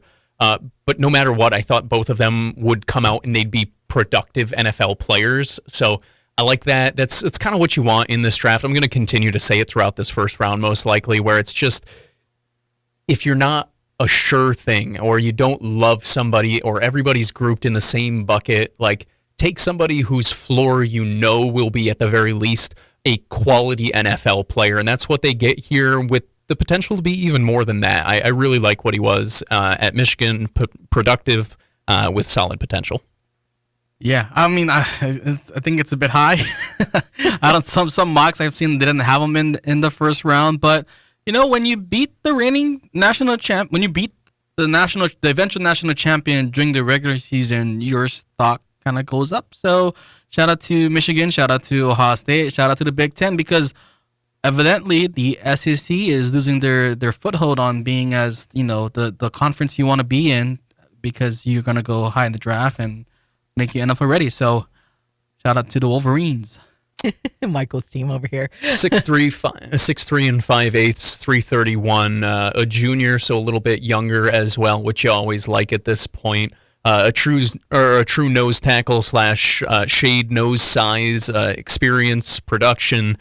Best game in 2024 was, like Michael alluded to, against the eventual national champions in Ohio State. He knocked down 8 passes at the line as well over the past 2 seasons. So active hands, productive there, brings the beef. Like, he is a big boy. Kind of size-wise similar to Jordan Davis. He runs hot and cold, though, as a pass rusher. He had just 1 pressure through his first 3 games, and got to watch his pad level a little bit more against the run. He should dominate more than he does. He just didn't really do it consistently at the college level, and I think that's probably why Michael thought it might be a little bit of a reach. Oh, here we go. Big pick. Excuse me, real quick, Michael. Big pick for the Indianapolis Colts is in with the 14th overall pick. The Colts select Tyler Warren, the tight end out of Penn State. Again, the tight end that, if was going to be selected, was going to go to Chicago, but Chicago opting for Colston Loveland out of Michigan. But nonetheless, the Colts now get Tyler Warren out of Penn State. And that's who Tyler Warren. I mean, that's where I've seen the Colts. I mean, if the Bears was going to take Tyler Warren, then the Colts are going to take Loveland. So I like that for the Colts because he is a smart guy, right? He played quarterback in high school.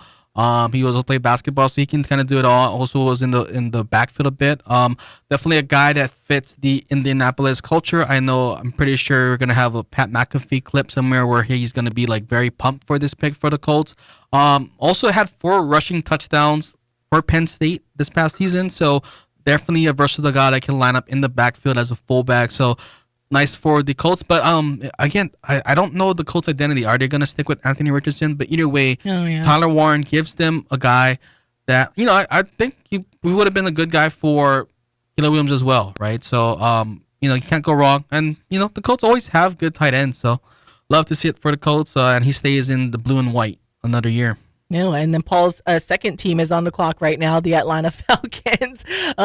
Just a fun joke back to last season. All right, if you guys are just tuning in, a pretty interesting draft. Again, as we anticipated, you don't really know what's going to happen in this draft. It's a very quarterback-less draft as opposed to last year. We're 14 picks in, and if we look back to last year's draft, I mean, you had 3 quarterbacks going with the top 3 picks, and then you had Michael Penix with the 8th, J.J. McCarthy with the 10th, Bo Nix with the 12th, and then it went on from there. But so far, only one single quarterback taken, of course, with the first overall pick, Cam Ward to Tennessee, number 2, Travis Hunter to Jacksonville. So if you guys missed it, the Cleveland Browns and the Jags swapped picks amongst other things. So Jacksonville went number 2 and took Travis Hunter.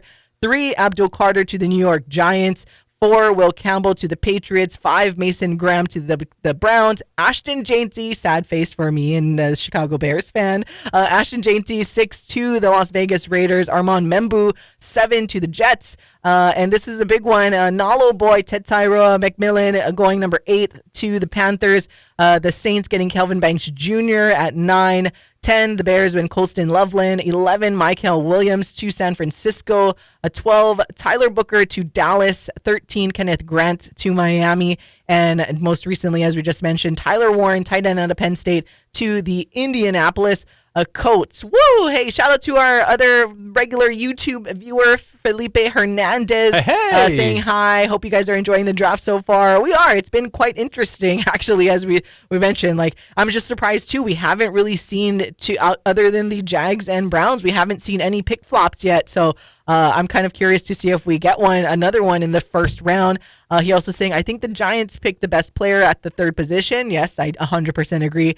He's saying they should try to trade back into round 1 for Sanders. Okay, so we got a Shedeur Sanders guy here for the New York Giants. Well, that's something that you and I had talked about a little bit earlier in the week where and it was after you had brought up the PFF mock draft that had him going number 3 overall, 2 overall. I think it was 3 overall. Oh, it was 2 that overall. One, yeah. Even so, I brought it up and that was my reaction as well. That was all our reactions. Where I would have never taken him that high, and clearly the NFL agrees as he continues to fall. And maybe it was that analyst smokescreen to try to get yeah, of course. I don't think it's insane to see one of those teams who did pick towards the top of the draft try and trade back up with their 2nd round pick to get that 5th-year option. We talked about it before, where one of the most valuable things you can have in all of football when it comes to contracts is a rookie-scale quarterback contract to try and help your team compete, and part of that is that 5th-year option as well. So if a team does love Shedeur, or at least likes him more than they've let on to at this point, and he continues to fall, perhaps a team gets lucky. Once again, I think this is a quality quarterback. I have questions about him, and clearly the NFL does as well. I'm curious, do the Steelers take him at 21? That's the question that I have right now. That's what a lot of people have been projecting. It's the earliest I see him going at this point, because barring a trade, because the Falcons drafted their quarterback last year. Arizona, well, I mean, I guess we can't say the Falcons are never going to take a quarterback because we thought the same thing last year, but whatever. The Falcons have their quarterback. Arizona, they've got Kyler on a huge contract, and they haven't shown any inclination to really want to move him. Cincinnati, they kind of got a good guy. They got a pretty good guy. They just gave a lot of money to. Yeah, so maybe it's the Seahawks, like perhaps, but they just signed Sam Darnold, so I really doubt that one there. The Bucks, same thing with Baker, Bo Nix, and the Broncos. Yeah. Like I said, the Steelers feel, barring a trade, feel like the first opportunity for Sanders. And then after that, then it's really just who's trading into the back end of round one to take him, because you're not taking them if you're the Texans, Vikings, maybe the Lions, I guess. Not really. Like, I don't know. I'm curious where he ends up. Yeah, for the Giants, I would kind of, if you want Sanders, I would normally say just stand pat, because there's a good chance he might fall to you. Because you're drafting at a very high spot in the second round at pick 34. Now, the one team I would be afraid of is the team drafting at pick number 33 and the Cleveland Browns. I thought if the Browns were going to stay at number 2, they're going to take Travis Hunter and potentially pair him up with Shedeur Sanders with their pick at number 33. But I don't know, for the Giants, I don't know if you want to take a rookie quarterback just yet. Again, Paul brings up a good point about you want a rookie quarterback contract, so when you're competing for a Super Bowl, but that team is not there yet. They also did get 2 veteran quarterbacks in the offseason, I believe, in Jameis Winston and Russell Wilson. So I think between the two of them, you have a pretty good serviceable quarterback. Now, if Shedeur Sanders drops you at 34, great. If you like him, take him. But I wouldn't want to give up resources just to go up a few picks when you're kind of set at the position. Now, the Steelers, that is a very interesting pick. I guess Aaron Rodgers, he did travel there, right, Paul? So he's spending a lot of money on his own dime. So maybe he might not have the funds to return back to Pittsburgh, and they might have to go with Shedeur there. Well, you guys don't like my guy Tommy DeVito over there in New York? Honey cutlets. I put a parlay for the Giants my 30th birthday, and he didn't help my parlay. He didn't out, cash so. in. Okay, it's okay. I just like, because it's like giving me Four Seasons vibes, obviously. That's why I thought it was so cool that, and of all teams, of course, it's going to be like the city that has a lot of Italians and the New York Giants. Tommy DeVito, but yeah, the Giants, that's how their depth chart is shaping up so far with Russell Wilson, Jameis Winston, and Tommy DeVito. But I have to maybe share your same sentiment, Paul, where if Shedeur or any quarterback, if there was any team that could potentially draft a quarterback in the first round, especially a class that is not that strong, it would likely be the Pittsburgh Steelers, because yeah, up until that Steelers pick, every other team kind of has their quarterback where it's not worth wasting a first round pick on. And then after the Steelers too, I mean, you have the Chargers. They got a pretty good guy that they gave a lot of money to. Green Bay has their guy. And again, Minnesota again. Texans, LA kind of got their guy too. So yeah, it'll only potentially be the Steelers. What do you think the Knicks game score is right now, by the way? It's a 5-point game. I show Michael probably couldn't see. I was showing Ku. I for those of you who don't know and might be worried to see how much I was shaking right there, I do shake normally as it is. That is something that I have, but it's a little extra right now as they fight in a tooth and nail battle against the Detroit Pistons in the first round. Sorry to take the attention away. No, Still just waiting for the Falcons to select their next quarterback. Forever. But yeah, when you look at Pittsburgh, I had to make sure I didn't speak not factual, but yeah, they got Mason Rudolph right now as their starting quarterback, and Skylar Thompson, and other than, I mean, you got DK Metcalf over there. They can throw the George pigskin Pickens to. still. Yeah. Yeah. Mason Rudolph, I like Mason Rudolph. He's fine. Yeah. Ooh, it's not good if Paul says you're fine. He's not my favorite. All right. With the Atlanta Falcons, the 15th overall pick, the Atlanta... I'm getting all tongue-tied looking at different stuff. The Atlanta Falcons select Jalen Walker, linebacker out of Georgia, standing at 6'1", 243 pounds. I like this pick for the Falcons. And, hey, if there's...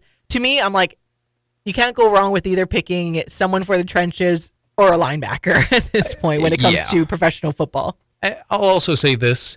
A lot of times it feels like a pretty good bet to draft from Alabama, draft from Georgia, draft from Ohio State, draft from Michigan. Jalen Walker from Georgia fits that category, right?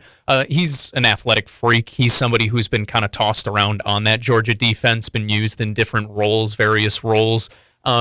Kind of as a linebacker. He projects better as an edge, I think, at the NFL level, just with his body. He's 6'1", 243. Once again, a junior, so a little younger side, so more room where he can grow. The potential is higher. A little undersized for an NFL edge, but I mean, the athleticism that he has, the ability that he has. I mean, he's so strong. He's very, very disciplined. It's a strong pick, and they were just showing it on the broadcast before going into the draft. There was a less than a 1% chance that he would be available at the 15th overall selection. The Falcons end up getting him right there. So gotta imagine that Atlanta fans are pretty happy knowing that they got to add some juice on the edge. Yeah, and for Jalen Walker, I'm not even being serious right now. This is kind of me dipping into the Twitter sphere and the social media sphere. But it's a very safe pick for the Atlanta Falcons. You know, the drive from Athens, Georgia to Atlanta, Georgia isn't the farthest, the longest for a Georgia player. So it's a very safe pick for the Atlanta Falcons to make in selecting Jalen Walker out of Georgia. And with that, it's perfect because the the Cardinals are on the clock, so pick is not in yet. About 5:30 left, so perfect time for us to take a quick little break as you're listening to our NFL Draft Special right here on the Hawaii Sports Radio Network.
Welcome back to, I was going to say wake up in the den.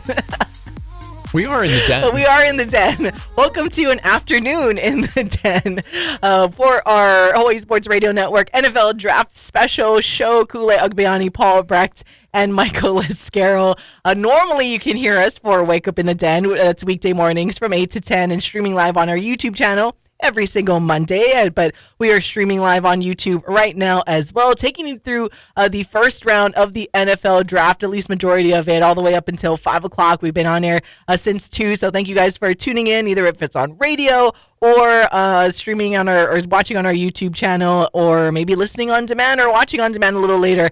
Thank you guys for tuning in. All right, I'm getting all tongue-tied. I'm like, I was gonna say, you're getting all wrapped up. I'm looking at the red bird on the screen, and I was about to say Atlanta Falcons again, but Arizona Cardinals, just all over the place right now. One of them birds. It's one of them birds because Paul's second team with the Atlanta Falcons, and I shouldn't even be the one that's like all tongue-tied right now. It should be Paul, but I think I was gonna say, I'm just avoiding speaking. Oh my god. For just a peek behind the curtain, Paul is a very big New York Knicks fan, and if you guys are keeping up with the NBA, they are playing the Detroit Pistons in a very close one right now, so he is trying to pay as much attention to the show as he can, but Michael just gave it. Over. Oh no, we it's just lost. over. There's no way. We call it, all right, the update, we're up 3 with 5 seconds left and possession. Just call timeout. Okay, so if the Knicks get the ball in and make one free throw, it's over. Here's the thing. They're not going to do that. They're going to turn it over. They're going to hit a three. They'll probably foul on the three, and it's just going to be one of those terrible, terrible things in the world. All right, with the number 16th overall pick, the Arizona Cardinals select Walter Nolan, a defensive tackle out of Ole Miss, standing at 6'4", 296 pounds. So that's going to the Arizona Cardinals. That's on you, brother. That's on me. Oh, yeah. So I've seen some mocks where he's gone higher. So I saw mocks where he went to the 49ers. So love that the 49ers reached on a guy, but don't like that the Cardinals kind of got someone that fell to them. So, but the Cardinals, they're kind of in a weird spot. I think they might actually, but they could push for a wild card spot this year. So great pick for them. They just need to rebuild but maybe they're the 49ers and the Cardinals saw what happened to the Rams in the playoff game against the Eagles, where our interior lineman just kind of had like a brain fart against Jalen Carter twice on that last drive, and they're just hoping to replicate that. So, Cardinals, they just need players, and good pick for the Cardinals.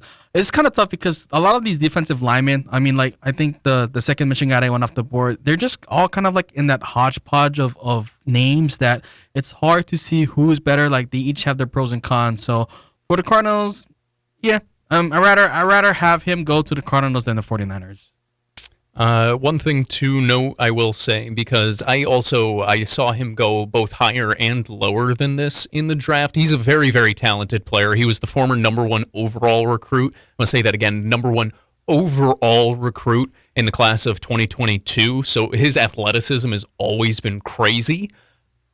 He has some off-field issues is not strong, but concerns is the phrase that continues to get brought up amongst NFL circles. This report from Bleacher Report, Walter Nolan drawing reportedly maturity concerns from multiple NFL scouts. I think he was also part of that whole Texas A&M group where it was like, I think the first real NIL where it was like they just paid $1 trillion or said they were going to pay like a ton of money to these kids and then like didn't really or whatever. I don't know. I know there has been some off-field stuff that had people question. The on-field talent, though, is there. So clearly if you're taking him, if you are the Cardinals, you feel pretty comfortable about the off-field stuff. You're not concerned about that as much, or you just believe so much in the on-field talent that you're willing to take that risk. Yeah, it's one of those things, though, with the Cardinals. They pretty much just need everything. Yeah. Well, also everything except the quarterback. Who's getting in trouble in Arizona, out there? No, just kidding, guys. Just kidding. Everybody can get in trouble everywhere. Be good. He could just be like Kyler Murray and just stay home and play Call of Duty. So there's definitely worse things, by the way. I know he gets like a bad rap. You can just be like Caleb Williams and be all into fashion and all of that stuff. So there you go.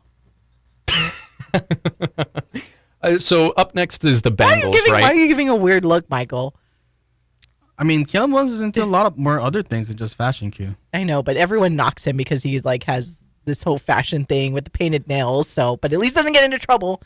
That's all I'm saying. A quarterback that doesn't get into trouble or anything and is hoping for good things coming up here in this season. But yes, the Cincinnati Bengals are on the clock. So in case you guys are just tuning in, some of the top picks and maybe the major picks of the first round so far.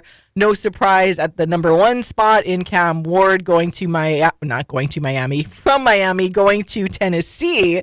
And then you had the pick swap and then other things with Travis Hunter going to Jacksonville at number 2. For their part, the Cleveland Browns go back to 5 and select Mason Graham. Abdul Carter, no surprise there, going over to the New York Giants, which Paul was very happy about because that means Abdul Carter didn't go to the New England Patriots. For Paul, the number 7th overall pick for the New York Jets, Armand Membu, offensive tackle out of Missouri, the one that pains me so much, and that may take me about a day to get over it, in that Ashton Jeanty, running back out of Boise State, goes number 6 overall to the Las Vegas Raiders. I really wanted him to fall all the way for free, and by for free, meaning the Bears didn't have to trade up to get him, for free to the Chicago Bears, but it seemed like they had a plan there. in Chicago, and a good backup plan, as Michael was kind of joking with me that I did not have a backup plan in my mind, but it's not my job to plan. I can just hope as a Bears fan.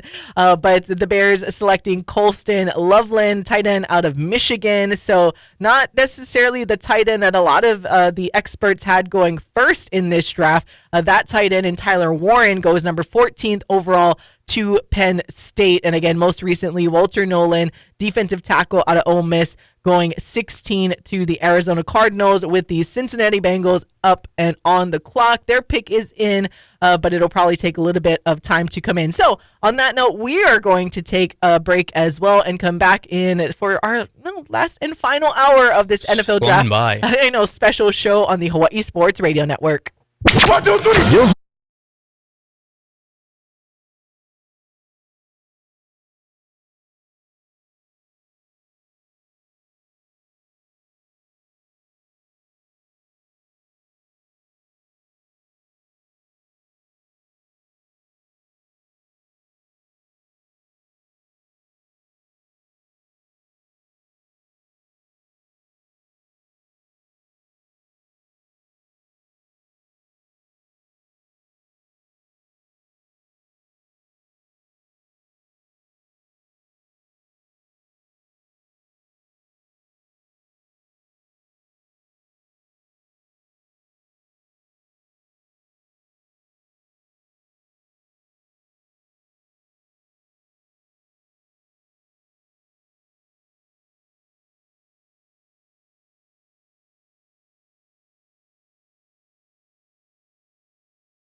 Hawaii Sports Radio Network's presentation of the NFL Draft Special with host Ku'ulei Agbayani, Paul Brecht, and Michael Lasquero.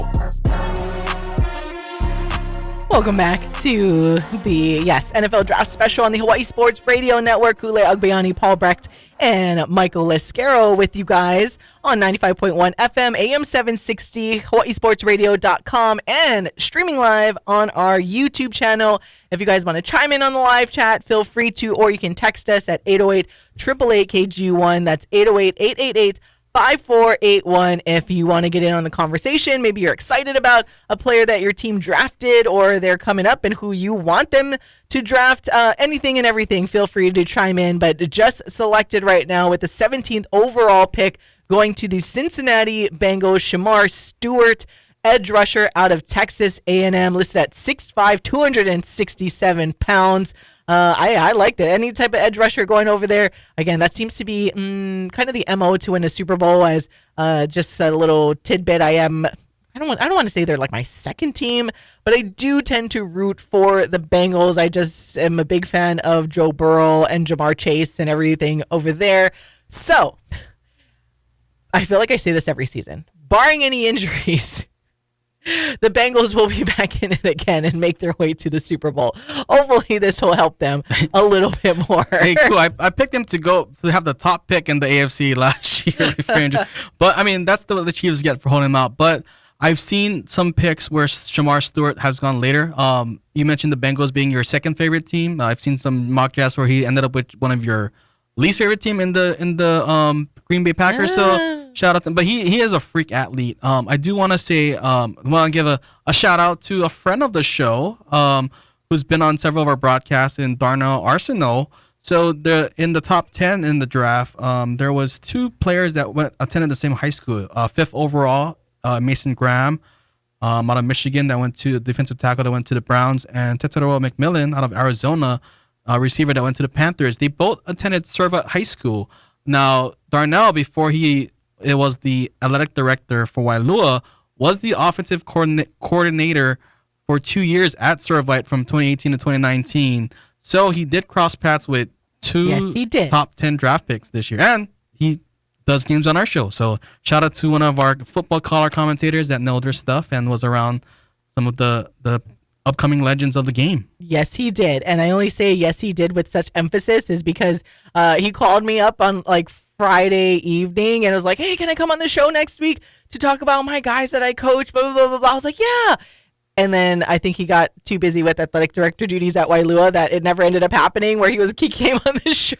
So, but still shout out to Darnell where we tried to effort getting him on the show to talk about those guys. That's why it is. I'm glad you brought them up, but it is funny. I was like, oh yeah, that reminds me. Darnell said he wanted to come on to talk about those 2 guys. And maybe we can effort next week and he can talk about them because I know there is again, our Darnell, his full-time job being the athletics director over there for Wailua High School. So it gets a little busy as we know, as we are, if you guys are just tuning in and don't know, we're the partners of the OIA. Oh no, did you just spoil something? No, Miles Che has committed to UNLV. Yes, I was going to say, I just retweeted that. I thought about bringing it up, but yeah. So Mr. Miles Che, formerly of UC Irvine fame, now will be a running Rebel. This is more of a better reaction. Ku'ulei has given me the best reaction of the day with that news. So take that as you will for all of our local fans as well.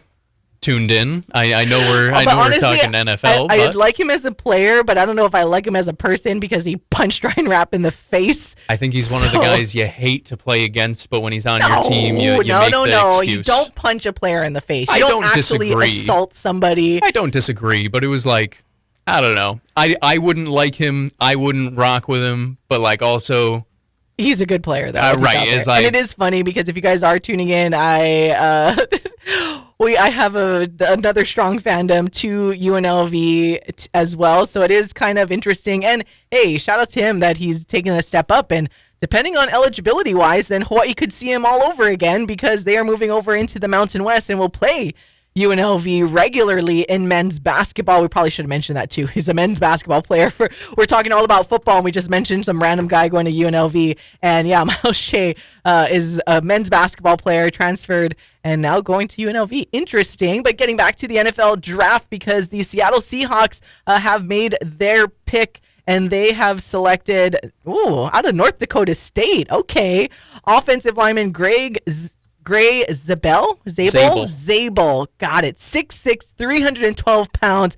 Oh, shout out North Dakota State. And actually technically listed as offensive guard, but as we have talked about before, it tends to kind of change once they go from college to the NFL. But in terms of that guard position, ranked first, at least according to ESPN, but I'm just emphasizing the North Dakota State part because we talk all about, the SEC, the Big Ten, and all of this football talk. But hey, there you go. You got this guy, North Dakota State. FCS, stand up. FCS, let's go in the first round of the NFL draft. Interesting. I really like that for Seattle. I also like this for Seattle. Sorry, all right. I like this a lot for Seattle, actually, because I think he's kind of a people mover. I think, like you mentioned before, he was tackle in college, likely to shift inside to the interior of the offensive line. I think he is probably top 2 guard prospect. I know he ranked top ESPN's. Once again, I think Will Campbell will eventually or end up shifting inside, and I think he will be better there. But this is a guy, don't let the level of competition, quote unquote, fool you. This is a program that continuously competes for FCS national championships year over year. Past year again? I don't think so. Maybe they did. I don't remember exactly. They always go far. Well, it's them and the Montanas. and South Dakota and North Dakota states. Yeah. Those are the 4 in FCS football typically. But this is good. The Seahawks need offensive line help like immensely, especially on the interior. And on top of that, it's a guy who helps out Sam Darnold, who we saw last year really struggled when he's under pressure late in the season. But when you give him time, he is able to pick apart defenses. So good job by the Seahawks building up for their now. Yeah, is it fair to still call him a young quarterback? Because like he's like 26 or whatever, but it's like his third, fourth deal off of his rookie deal. So like, it's kind of in the middle there. He can still be young. He's young enough. He's not unks yet. Yeah, right. They're franchise quarterback because that's what they signed him to be, though. They did a good job of signing him to a contract that doesn't lock them in should he turn back into a pumpkin, per se. It's another, I mean, I like it because I'm a Rams fan, but it's another high pick for an interior lineman. I would have, if I honestly being a Seattle Seahawks fan, I would have, if I was one, I would have loved them to see them draft maybe a receiver to kind of groom to replace DK Metcalf, who left to the Steelers or got traded to Steelers, because you do have a veteran receiver in the room, as in Cooper Kupp, that he can definitely kind of help accelerate the growth in the pro game. I think Puka Nakua's a lot of his early success is attributed to Cooper Kupp. So maybe a guy like Matthew Golden or So there's just a very high pick that I don't mind the Seahawks taking. Yes, there's no Aaron Donald in the division, but we have guys like Braden Fisk and Kobe Turner in there, so I guess they don't want another sack quarterback in the interior. It's pretty decent looking at their depth chart now. I didn't realize they got all of these top picks in the quarterback room with Sam Darnold, again, almost the resurgence of his career. Drew Lock is there listed as second string, and Sam Howell at the third string. But like, I guess that's a good reasoning, though, to draft some strength and shore up your offensive line. As Cooper Kupp, as you mentioned, is there as a weapon. Jackson Smith and Jigba. Marquez Valdez-Scantling is the other receiver over there, and they have Noah Fant as their tight end. So not too shabby out there in Seattle, and with their franchise quarterback in Sam Darnold, Paul's like favorite player ever. Oh, Sam? I love Sam. Yeah. I will forever be a Sam truther. It's just who I am. Oof. I'm sorry, guys. I'm coming down after that Knicks game because apparently they almost got screwed at the end where Jalen Brunson. I'll set the scene for you real fast because it was just explained to me by Brooke. Jalen Brunson intentionally missed the second free throw with half a second left on the clock, but the Pistons clock operator started it early. So it was Pistons ball side out with 0.5 on the clock, despite them going, like they got the rebound. They had to go get the rebound and whatnot. No time comes off the clock, and they were like awarded possession and whatnot. So they had an opportunity to steal the game despite being down 2 with half a second left. And fortunately, Jalen Duren turned the ball over. So very, very interested to see the replay. I think I'm very glad that I was unable to actually watch the very end because I don't think I would have been able to keep it together. And I've been trying to bloviate a little bit so we could get to the Buccaneers pick because it's in, but we're still not quite to waiting. Mr. Goodell on the stage, showing us Shador in his draft party, which, by the way, I have less of an issue. I don't like when it's in the green room and they kept showing guys who drop. If it's just showing their draft party, then it's like, okay, whatever, man. Like, which is interesting that they keep showing Shador when the Buccaneers are up. But I mean, I think it's because we're getting close to that Pittsburgh pick. So if somebody is going to trade up, perhaps, and they're worried about Pittsburgh taking them, maybe this is a spot, or 20 is a spot where they potentially trade up to. Yeah, because right now, the pick is in for the Tampa Bay Buccaneers. And again, they don't really need a quarterback there, but they select a receiver to help their quarterback. So with the 19th overall pick, the Tampa Bay Buccaneers select Emeka Egbuka, wide receiver out of Ohio State, 6'1", 202 pounds. I love the fired up over baby. there. Fire me Yeah, up. that's right. You're in the NFL. I actually like this pick, and we've talked about it on the regular show, Paul, like how much of fans we are of Baker Mayfield over there in Tampa Bay, and they've been a very competitive team ever since coming off of the Tom Brady Super Bowl. So I like this one for them. I mean, why not add more for your quarterback? But hey. I mean, it's fun. I'm a little surprised by this one, if I'm being honest. As I think through it and as I talk through it more, I guess it makes a little bit more sense. But like when we sit here and we think like you have Mike Evans, you have Chris Godwin, you have Bucky Irving, like I thought they were going to go defense here more likely because they have multiple needs on that side. But also, to be fair, there's some pretty good depth in this class when it comes to that. And I similarly think, as I've said about other guys with Agbuka, he is almost. I don't ever want to say it's a sure thing because it's never a sure thing with the draft, but he feels to me like such a sure thing at the receiver position, just to be a productive guy at the NFL for the next decade plus or whatever. He's going to do the right thing. He's a good blocker. He's got good hands. Ohio State's got a good track record producing wide receivers, especially lately. And on top of this, he's already used to being in a role, not being a number one wide receiver, being a complimentary receiver, because he's played with Garrett Wilson. He's played with guys like Marvin Harrison Jr. He's played this past year with Jeremiah Smith. So he's always been that complimentary receiver to a true number one. So it's not that he's going to have an issue fitting in. He's just a really solid all-around football player. So I like the player a lot. Surprised by the pick, but at the end of the day, I know Godwin also coming off, I believe, a torn ACL. I was going to say, last season, right, you had both Godwin and Mike Evans that got injured, so maybe they're almost kind of just getting a little bit more insurance. They're getting older, and I was going to say, Mike Evans is getting up there in terms of age. I mean, still very, very productive, of course, but still someone that I would take on my fantasy team if he is still available. But this is a pretty solid pick there for Tampa Bay. Going into our YouTube chat, Felipe Hernandez chiming in, thought the Jets should have picked Warren. He'll think Sanders is going to Pittsburgh. That's what a lot of us are thinking, and it seems like that's what TV is thinking too, because as Paul mentioned, that it's coming closer to that pick where he would potentially go. At least it would seem the most likely of the picks coming up, because we mentioned a lot of these teams already have their quarterbacks. At 18, Seattle, they got their quarterback. 19, they got Baker.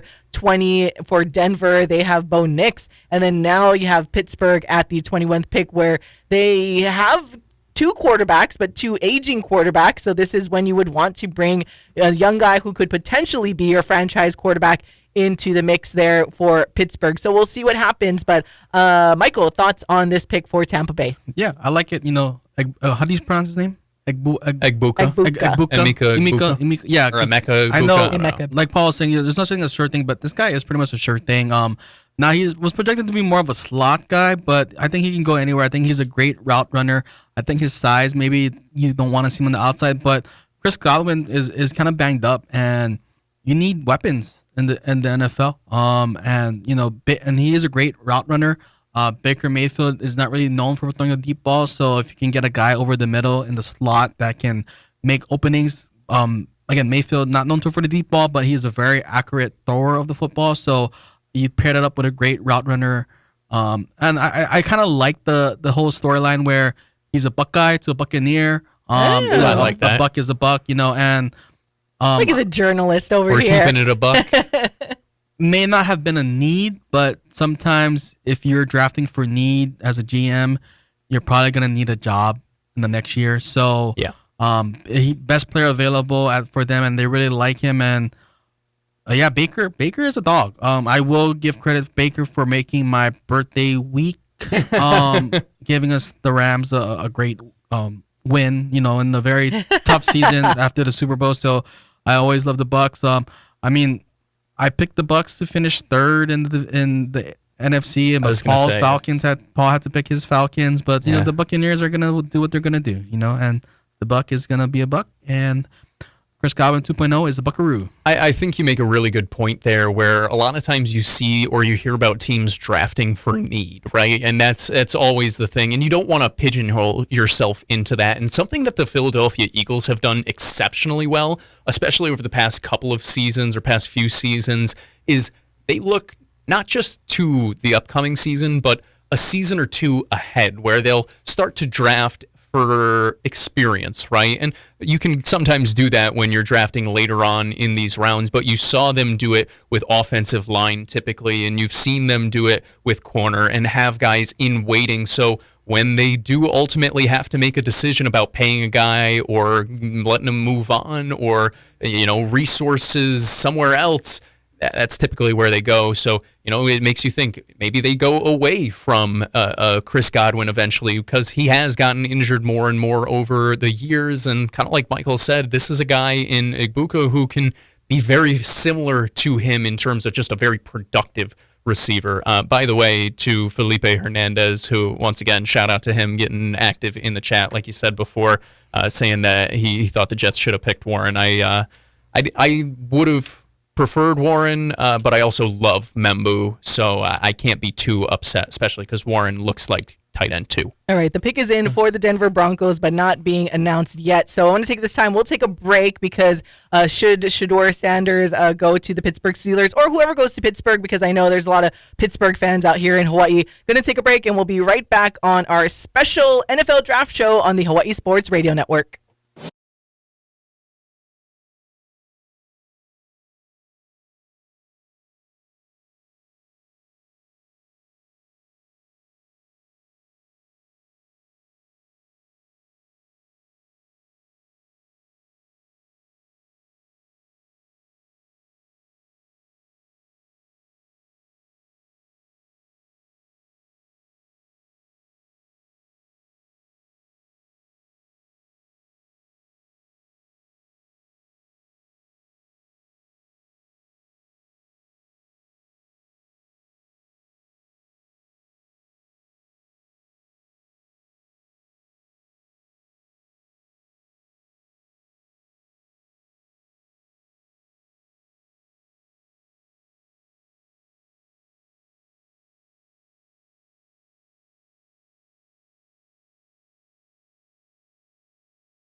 Welcome back to the Hawaii Sports Radio Network's special NFL Draft Show. Ku'ulei Agbayani and Paul Brecht and Michael Lasquero. Thank you for tuning in on 95.1 FM, AM 760, HawaiiSportsRadio.com, or watching right now, streaming live on our YouTube channel.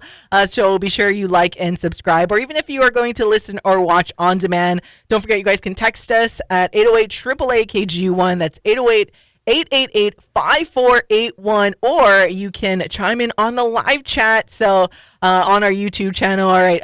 Just most recently, the pick that has come in with the 20th overall pick, the Denver Broncos select Jahdae Barron, cornerback out of Texas, standing at 5'11", 194 pounds. And so with that, the next pick up, the pick that we've been talking about, who will likely draft.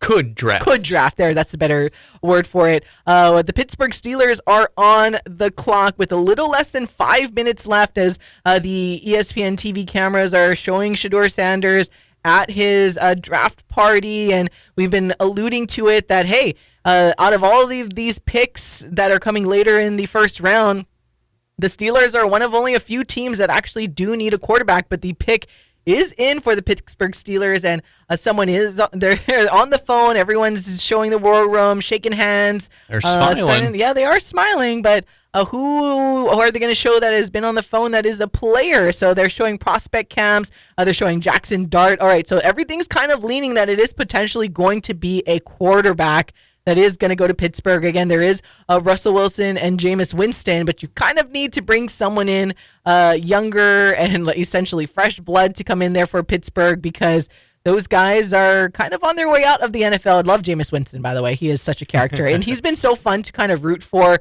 towards the ending of his NFL career. He's just been really entertaining. He's out there like tossing out crab legs like no tomorrow and everything like that. But what do you guys think? Or do you think the Steelers are, in fact, going to go quarterback here?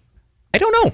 I'm legitimately going into this one blind, where I feel like the rest of this draft I'm going in blind. Well, so I think we're going to find out a lot on if they believe Aaron Rodgers is going to be their guy next year or not with this pick. Because if they take a quarterback here, I don't really see Rodgers going there, right?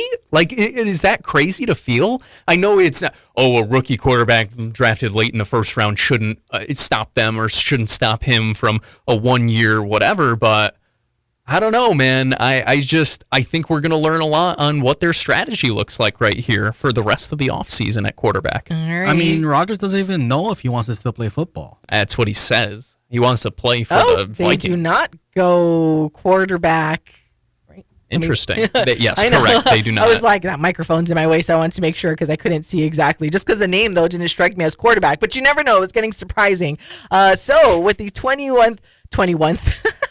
Gosh. We're on hour number 3, We're on hour Thanks number for 3. joining We us. usually do a 2-hour show, so this is happening. With the 21st overall pick, the Pittsburgh Steelers select Derek Harmon, defensive tackle out of Oregon. And he is in tears, just getting off the phone. All of the emotions. He can't believe it. Oh, man. And that's what gets me. I'm always in the feels when they show, especially the prospects that really weren't expecting it. That just gets me big time. So Derek Harmon is a Pittsburgh Steeler. Again, the Steelers, like Paul said, didn't really know where they were going, and they choose not to go quarterback in that situation. Seems like, I mean, who knows? Means Rodgers is still on the table, and I think. they could select a quarterback a little later in the round. Maybe they didn't want to use a first-round pick in that situation. But why does everyone still think like it's going to be Aaron Rodgers going over there? Who else is going there at this point? Yeah. Like, who else is going at this point? That's the question, Because they already saw both of their quarterbacks from last year hit the road, and I don't think they truly believe in Mason Rudolph as a starter. I think they believe he can start games for them, but not be a Super Bowl contending team. And that's what Steelers fans are clamoring for at this point is, like, Mike Tomlin getting them above 500 or into the playoffs as a wild card every year is not good enough for them anymore. And by the way, it must be nice. Must be nice. When is their next? The Steelers may have taken a page out of Caesar's playbook and are gonna draft Dylan Gabriel later in the draft. It absolutely could be there, and quarterback is not off the table for them. But I do think it is very interesting that they pass on Shedeur Sanders, and I have to imagine they did like any him. Quarterback. Yeah, and that's a fair point because we shouldn't ignore Jackson Dart either. I mean, someone double check my work here, but they don't have a second round pick. I would believe that because I think they traded it for DK Metcalf this offseason. So their next pick in this draft is the 19th pick in the 3rd round, 83 overall. Obviously, they can still. There's trades that can happen. Interest you in one Jalen Milroe, perhaps? Yeah. Well, I mean, just because they need a quarterback doesn't mean you need to take Shedeur Sanders or Jackson Dart here. And you got to think, if you take a quarterback in the 1st round, you are going to be married to that guy. Yep. And if you don't like the options there, then don't pick a quarterback. And Mike Tomlin, he has proven that he can get a winning record regardless of the roster construction. So they play a brand of football that is very physical, and they have games in the cold in the winter, and they can get it done. So now their pick, he does have some injury concerns, but if he can stay healthy in his NFL career, I think the Steelers, they do play on grass, so that kind of helps with the injury on that regard. But if he can stay healthy, then they got to steal at that pick. So I've seen some mock drafts where he went the next pick later to the Chargers. So great guy for the Steelers. He kind of fits the mold for what you want from a Pittsburgh Steeler. This is interesting because as we were talking about, this quarterback class is way weaker than what we saw last year. And if you look at it, I mean, going back to last year again, so only one quarterback taken so far. Like after this, it's Cam Ward we knew was going to go number one, and he was the top rated quarterback in this draft class. After that, like I said, like it's been fluctuating all over the place, whether it be Shador or Jalen Miro, Jackson Dart. There's that other kid that's like was making around up as well. I think he like leapfrogged Dylan Gabriel in terms of like the overall Tyler quarterback. Shuck. Yeah, that one. Like he like is so the quarterback class is still weaker, so it's all over the place. When you take a look at last year, as we mentioned, the top three were quarterbacks, and then you had Michael Penix Jr. That would have been the fun one to have the live cam last year for all of us, because really we were genuinely shocked when that happened for Atlanta. And then you had Bo Nix at 12. And then you had a bunch of corners. Oh well, I guess it all kind of went the top half of the first round draft, but still, in the it's first like 12. Whew, this will be interesting to follow here on out. Last year's quarterback class, certainly people had more conviction about it. Yeah. I think that's probably the more fair way to put it, because I guess we can't really say one way or another if it's stronger or weaker or not, though last year we did see a lot of talent in that class. I also think at that time there were obviously more teams that needed a quarterback too. And need to a different extent, where like there are teams who could use a quarterback, but once again, when I use the word, there's just less conviction behind this class, where you might have guys who you really, really like, but not guys who you are certain could lead you to a Super Bowl. And that's the difference between taking a guy surefire in the first round. Because like Michael said, if you take a quarterback in the first round, a lot of times that's you marrying yourself to that guy, that regime marrying yourself to that guy. And if he fails, if he's a bust, you're out of a job a lot of times. Look at what happened with the New York Jets with Zach Wilson. Because things didn't work out, they tried to go a Hail Mary for Aaron Rodgers, and that didn't work out. Everybody gets fired. So when you marry yourself to a guy in the first round, you hope that it's right. And, you know, sometimes you get lucky if you're the San Francisco 49ers and trade everything to go up, and then with the last pick in the draft, you pick your franchise quarterback. Yeah. Ian Rappaport reporting that Pittsburgh was split on Sanders, and like we've been saying, like if you have doubts within the building, that can be toxic. I mean, we see what we just saw in the NBA with the Denver Nuggets. 96% chance that Shador Sanders would have been drafted at that 21st pick. Like if the people in the building are divided on who the pick is, and if they really trust this guy, then that is toxic. We see with the Denver Nuggets with Michael Malone and the GM, they both got let go because they had differing opinions on personnel moves. Now, as a Rams fan now here in this third hour, because that's where my team is drafting. I was going to say, we're finally to I'm the a bit Rams time. too, because now you're going to have a lot of heating up. Oh, Shador Sanders to LA or Jackson Dart to LA, and I don't think we need a quarterback. I don't even know if yet. we'll still be on air when the Rams have to draft, we because are. we're kind of far away from it. Well, we're getting close. It's like, hate to break it to you, Michael. Less than a half we hour might have left. or we could just do a YouTube was gonna live say, stream continue only. on. I'm not complaining. That means my team is good enough to not make it on air. That's fair. That's fair, because, you know, I don't know why he like keeps trying to rub that in our face as if we don't know that our teams are I bad. was going to say, I'm the first person to tell you that the Jets suck. It's like one of my favorite things to tell you guys. It's like, I don't know what we're Which trying means to prove we here. can't use Alan's live pre-billboard. Mr. Rams fan Allen. I was gonna say he is a Rams fan, so he was the one that made that, or Rams I was fan. gonna say, it's- air quote Rams fan. He's That's a why fan, it's even but- funnier that he did that, and you're trying to defend the billboard. I was like, well, Alan did it, and he's a Rams fan. I'm not so he's defending the billboard. I'm thinking defending your he's team's being attacking called the bad. billboard. But I'm saying the guy that did it and wrote it is a Rams fan. He's not a Rams fan, guys. So Come where on. are the Chargers going here? Because they have 15 seconds left on the clock, and the pick's not in. That So sounds like me and my fantasy draft when you get a little later. normally when I see that, my thought is that they're trying really, really hard to trade the pick away. It looks like we're about to run out of time, which means in 2, 1, the pick is in right there. Yeah, look at me go. Look at me go. No It's like trade. Is the like pick I in? know. The pick did come it is in. though There's it no did- trade. It waited for a second to make me worry, because I think there is like a rule if you run out of time. If you don't have your selection in, they just kind of go to the next team. It's skip over you and then they'll come back to you type of thing. I ever recall seeing that. I It's because nobody does it, but I believe it is like actually. Oh my God! If you miss a pick, oh my goodness.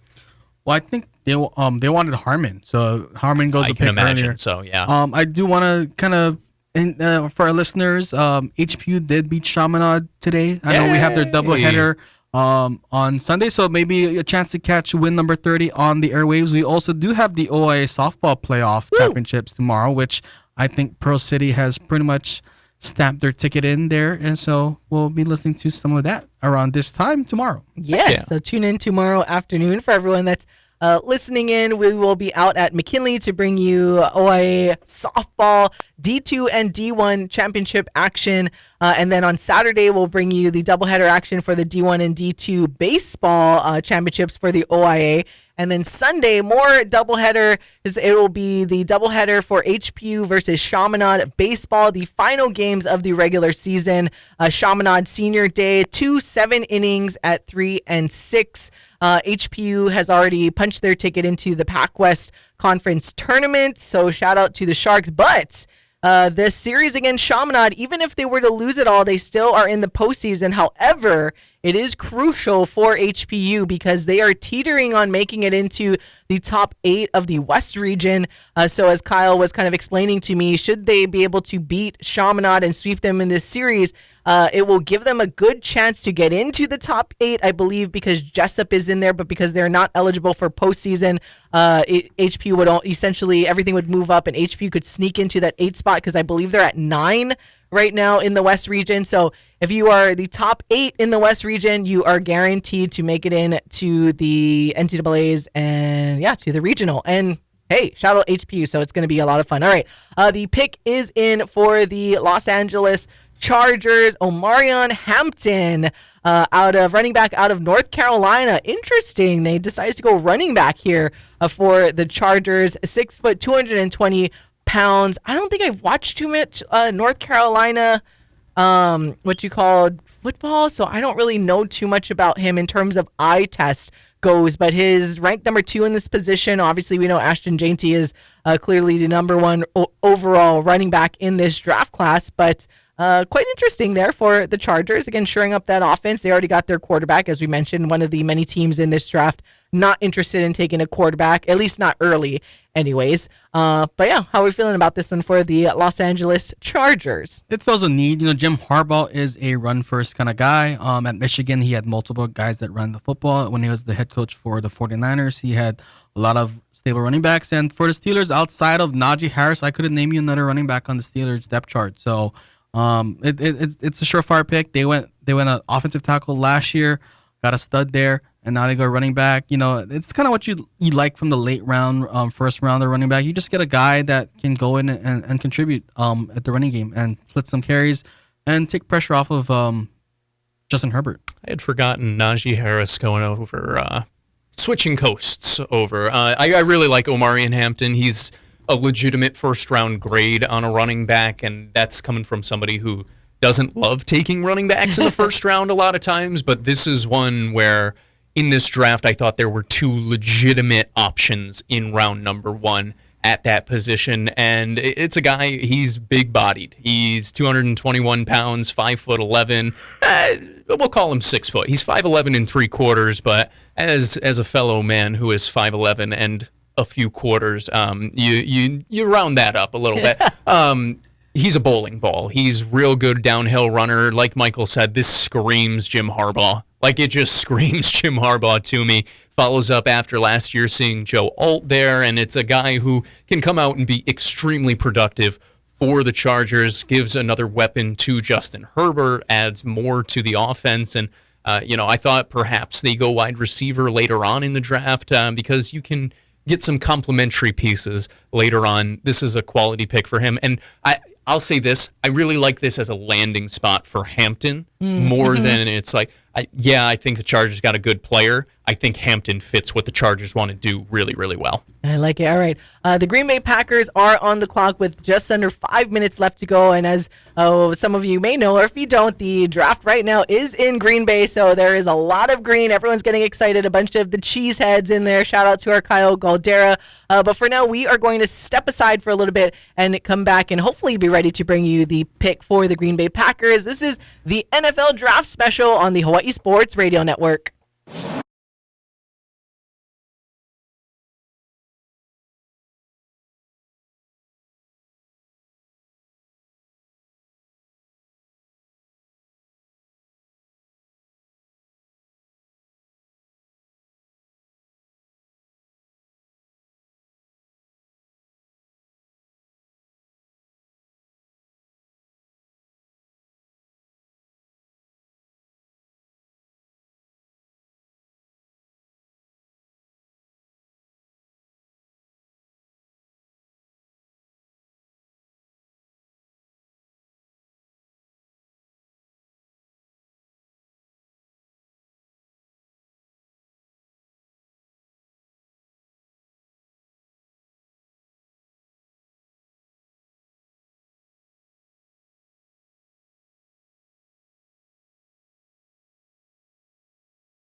And now, back to the Hawai'i Sports Radio Network's presentation of the NFL Draft Special with host Ku'ulei Agbayani, Paul Brecht, and Michael Lasquero.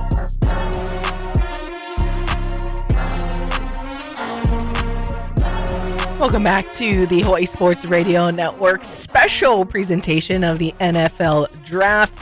Ku'ulei Agbayani, Paul Brecht, and Michael Lasquero with you guys. Normally, you can hear us if you're just tuning in for the first time this afternoon, or normally you hear our friends at VSIN. Well, welcome to the show, and normally you can hear us weekday mornings from 8 to 10 and streaming live on our YouTube channel every single Monday, and as we are right now, so you guys can listen or watch on demand wherever you get your podcasts or on YouTube.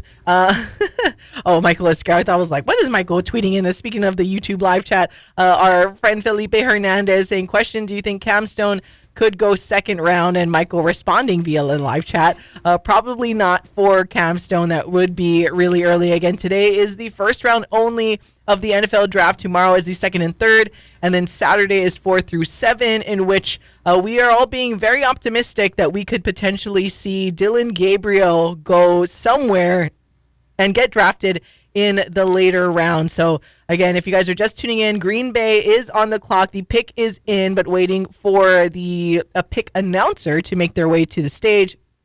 Mr. Commissioner, please. Mr. Commissioner, and this is Green Bay, so we really don't care. Kidding, half kidding. I mean, we don't really care. I know somebody who cares, but it's not me. Yes, one of our team members does care, and Kyle Galdera, as he tried to retweet what Clay Matthews said earlier, with which I was like, oh, that's kind of lame. Like, he tried to be all cool and talk smack to the Bears, and I was like, yeah, that's no. Well, this pick's gonna take 10 minutes because the draft is in Green Bay, so they're gonna cheese it up because they're cheeseheads. Yeah, but they gotta they're get gonna, a little extra. Yeah, so maybe we can talk about something else. Let's talk about Miles Shea or something. Oh my gosh, you want me to do that again? I will say this, by the way, back to the Cam Stone stuff. I agree with Michael. In case you're just tuning in now, I think I started the day off saying this, where I think I'd probably be surprised seeing him go any sooner before like the 6th or 7th round. And realistically speaking, it feels like he'll probably be a priority undrafted free agent. That's not a bad thing. Like, I know that sounds like a negative thing for some people at times, but sometimes that can work out best. And didn't I know it's a completely different position, but didn't Braden Fajoko go undrafted? And I think he's like still in the league too. So it's not like you won't be in like. It's not like if you go undrafted, it'll like you'll never be in the league or get playing time. So there's a lot of undrafted guys. Yeah, that's absolutely fair. I'm not a GM scout or anything like that, so I'm what? But yes, I think Cam Stone is a day 2 talent. I just think, I mean, I say this from like with love, is that Cam, brother, if you're gonna go talk to the media, please do not wear a wife beater. I've seen you I've seen you in like 2 different interviews. I think on KHON and on Aloha State Daily, and then when you got the Mountain West, like that kind of. I mean, it doesn't turn me off, but it turns off these people in high positions. So that's why I think he might not go, even though he is a day 2. You know, for a good part of the season, he had a higher Pro Football Focus grade than Travis Hunter at cornerback. So that goes to show you the talent that he is. So, but I think some teams may have been turned off by how he carried himself in the media, and which some teams wouldn't be lucky to get him. You know, so I hope that lucky team is the Rams or the Jets or the Bears or the Packers or the Eagles or the Giants or the Raiders, whoever else we like. Good point out there by you, Michael. And it is true. So anybody like maybe that's listening or watching out there, really like keep that in mind when it comes to some of these things with the NFL. There's a reason why they do interviews. There's a reason why they don't only go based on the combine and how you play. You have to meet with some of these players, and they also look at stuff like that or on social media, or how Michael said, how you carry yourself in interviews. So it's a very real thing as we're looking right now with the Green Bay Packers, with the pick being in their selection. Still waiting for it, though. Did you see the Lions fan trying to block the camera right there with the fat head of Dan Campbell? I love it. That was pretty funny. I don't know why this division is like, think that they're like hot stuff. Like it's so funny. They sucked in the playoffs this past season, right? One and done. They went 0-3 in the playoffs. All 3 of them. I was like, we don't think we're hot stuff. We just genuinely. I'm not talking about your team. I'm just saying the like NFC North, like this genuine, because I like the Bears and Packers, right? They're like the historic team. They've been around for forever. It's like I think they just genuinely don't like each other, probably more than say like the fandoms in other like divisions. I feel like the quote unquote sports hatred in the North is like crazy. Yeah, but Paul was saying a Lions fan, like the Lions, like you guys haven't been good for like a long time now. You but guys he's blocking it because the Packers are on the stage. Yeah, but the Lions fan, like you gotta just like relax, bro. I get both of I don't know. what you're saying. I would want to block it too. But anyways, unfortunately for you both. With the 23rd overall pick in the 2025 NFL Draft, the Green Bay Packers select Matthew Golden, wide receiver out of Texas. So there you guys go. This has kind of been the fun the joke, guess. Right? This has kind of been the funny guess and kind of a punch to former quarterback Aaron Rodgers, because for a long time, if someone can look up the exact date, but it's been a bajillion years since the Green Bay Packers have drafted a wide receiver in the first round, and that was kind of the ongoing thing where they never did that for Aaron Rodgers. And there was a whole commotion when Jordan Love was drafted in a year where Aaron Rodgers felt like they should have drafted a wide receiver for him.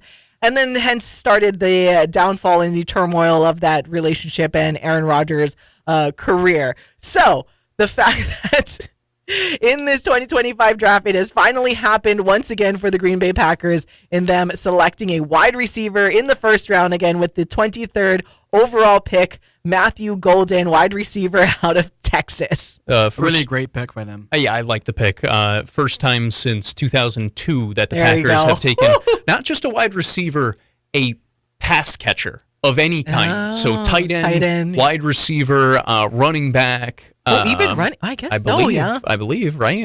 Let me look through here and make sure I'm lying to the beautiful people, but I am mostly certain there has not been a first-round running back either. It feels weird because they've lucked out with their running backs where they've gotten really good running backs. But rounds. Yeah, that's right. That's crazy. I don't necessarily think they had like great running backs. I think they had good running backs. Good running backs. They had great offensive linemen, and the running game carries in the cold Then Matthew Golden, he's a great pick. I was hoping he fell to the Rams. Now I'm stuck watching Luther Burden highlights for receivers. So, but yeah, great pick for the Packers. I just think, but kind of putting my fantasy football cap on, I don't know who he's got to be the number one target now. I would assume for Jordan Love. I would assume. So the issue for me, the issue with the Packers is that they just have a bunch of like number 2 receivers. Like they don't have a guy. They don't have somebody who you're just like, feed him the football. Mm-hmm. You have a bunch of talented players, and that's what I mean when I say they have a bunch of number 2s or a bunch of number 3s and a bunch of guys who are like, they're solid quality NFL players, but they're not guys who are going to go out and win you the football game. A lot of them are just kind of guys who won't lose it for you, and you want to give your quarterback that number 1 option, somebody who is going to go out and just win you a ball game. And Golden has the opportunity to do that and come in right away to kind of fit into that mold, in my opinion, as well. It's funny. I was kind of looking at some news articles and Twitter stuff of running backs in Green Bay. Of course, one of the this is via Lombardi Avenue. Packers fans rejoiced when the Raiders drafted Ashton Jeanty. As if it's more Packers. Even the Packers fans thought that Jeanty was going to the Green Bay Packers, and hence why they rejoice that they don't have to face that guy every single year. But nonetheless, that is crazy. 2002, you said, right? Since the Packers drafted a pass catcher or any type of substantial like offensive help for their quarterback there in Green Bay, but have now done so when it comes to drafting, again, Matthew Golden, wide receiver out of Texas with the 23rd overall pick. And the Minnesota Vikings are now on the clock, so we will await their picks. And just if you guys are just tuning in and maybe getting in your car on this afternoon drive, welcome. I'm Ku'ulei, and we're next to Paul and Michael Lasquero. You can hear us usually weekday mornings from 8 to 10. We are streaming live also on our YouTube channel. But if you're just tuning in, go through some of the significant picks that have happened early. Your top 5, you got Cam Ward going first overall to the Tennessee Titans. Travis Hunter going number 2 overall to not the Cleveland Browns, but to the Jacksonville Jaguars. There was a pick swap, and among other pick swaps as well. Our only trade up until this point still only as trade well. Still, so nothing crazy has happened. 3rd overall was Abdul Carter, edge rusher out of Penn State, going to the New York Giants. Paul was happy about that one, that he didn't fall to the New England Patriots. The Patriots, however, did get another guy that Paul very much liked in offensive tackle, Will Campbell out of LSU, to the Patriots, someone that I kind of was looking at as well to maybe go to the Bears, but we knew he was going to go a lot earlier than falling to 10. Cleveland, with that 5th pick, taking Mason Graham, defensive tackle out of Michigan. Ashton Jeanty, for all of our Las Vegas Raiders fans, that is your new running back out of Boise State, and you're welcome very much, and I'm still sad and still reeling from that. But nonetheless, here we are, 7, Amon Membu out of offensive tackle out of Missouri, going to the New York Jets. Tetera McMillan, the Waimanalo, just a kid from Waimanalo, but has spent majority of his playing career on the continent and most recently at Arizona. A wide receiver going to the Carolina Panthers. So, as I mentioned before, he would have matched if he went to the Vikings, but you're drafting right now because he had a purple suit, a very beautiful tea leaf lay, but again, 8th overall, top 10 pick, a guy from Hawai'i, and now we are getting back to the live action in the Minnesota Vikings with the 24th overall pick. Select Donovan Jackson, offensive guard out of Ohio State, standing at 6'4", 315 pounds. Oh, and it looks like we finally got a trade. I was going to say, I have been smitten over here. I started smiling because we did finally get a trade, and it seems like we might end up looking smart, and so will Felipe. I don't know that for a fact. But it does feel like one of those trades where why would the Giants... Sorry, I spoiled it. The New York Giants are trading up to the 25th overall pick with the Houston Texans. And I would assume this is a quarterback selection, though I will say this. I don't know that it's going to be Shedeur. I've heard rumors that the Giants love Jackson Dart. There was a report that Shedeur did not have a great meeting with Brian Daboll. So I'm curious, is this a quarterback, but not the quarterback that everybody was kind of thinking would go here? They But then are again- showing the war room right now. John Mara did have that late workout with Shador as well, so maybe it is that. They are the showing thing. the Sanders draft party right now, but no I am reaction. No one on the phone taking that I away. see so far. So let's see what What a happens. fun. This might end This up is being getting the final pick. Yeah, that you will hear us That you get live. from yeah. us. I was like, wait a minute, we're just not the final pick, but yes, From that you us. get from us, at least live on the radio. We might stick around a little bit on YouTube just so that Michael can see, we can get Michael's reaction for his team and their pick. Now they are showing the Jackson Dart draft party right now, but again, no indication of anyone being on the phone, whether it be Jackson Dart or Shador Sanders. But they did show the Giants war room that they were on the phone with somebody. Or it might be Jackson Dart. He's hugging I everybody. don't know. I thought the lady next to him, I apologize is if it getting was so- her mother or his mother. It looked like she said, "I'm sorry," or something along those lines of like Well, almost. if you want that, Well, I just was going to kidding. say there are two ways you can take that of like sorry or it's okay. I think she said it's okay, which could mean that he continues to drop, or it could mean sorry you're going to the Giants, buddy. I'm curious. I'm legitimately curious. Wasn't the pick just in? Didn't I? Okay, No, I was it gonna wasn't say. in. Now All right, it's I was in, going to say, yeah. I'm like, I could have swore the pick was in, but it was because they were on the phone. That's why. Wait, the Rams are trading? I don't think so. I think Ian Rappaport just mistweeted. Okay, because Ian Rappaport said the Rams are trading and the Giants are on the clock. So I'm like, Yeah. wait, I'm pretty sure that he just screwed up. okay. Um, But anyways, the Yeah, Giants yeah, are yeah. trading again back into the first round. So we will see if they go quarterback. I mean, you would assume it would be a quarter. I mean, is there any other top player I of don't any see other a position? reason they would trade back into the first Yeah, round for a anything other than non-quarterback? quarterback at this point, because I it goes mean, back to what Cam we talked Scatterboo? about. No, just It's the fifth year option on the guy who you believe is a franchise quarterback. And this is a much more plausible range for whether it's Shador, whether it's Jackson Dart, whether it is Tyler Shuck. That would be the most shocking thing, by Yeah. the way, if it's not Dart or Dylan Sanders. Gabriel. It They're could be Dart. I've seen some mock drafts. Yeah, some no, people, but that's why he said those two. Well, were Yeah. the important thing is they trade in front of the Rams, who a lot of people have mocked Jackson Dart to the Rams as someone they could get. So if they that could be a key. if Yeah, they were afraid that the Rams were going to take their guy, which I hope not. That's why they went ahead of the Texans. But the Rams have been trying to trade up earlier in the draft, so I don't know what the Rams are going to do. Yeah.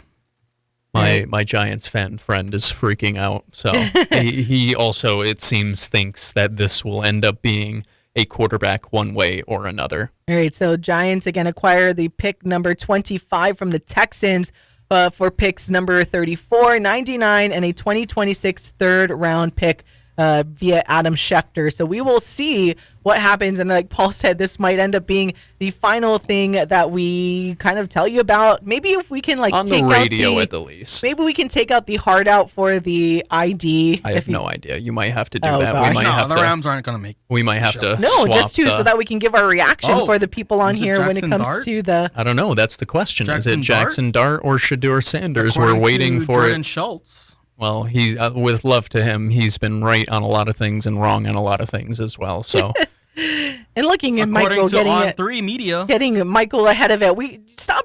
Oh, Michael. This guy. We got to wait for the official and we got to play the sound and everything We're for gonna the have New to York play Giants the legal. fan.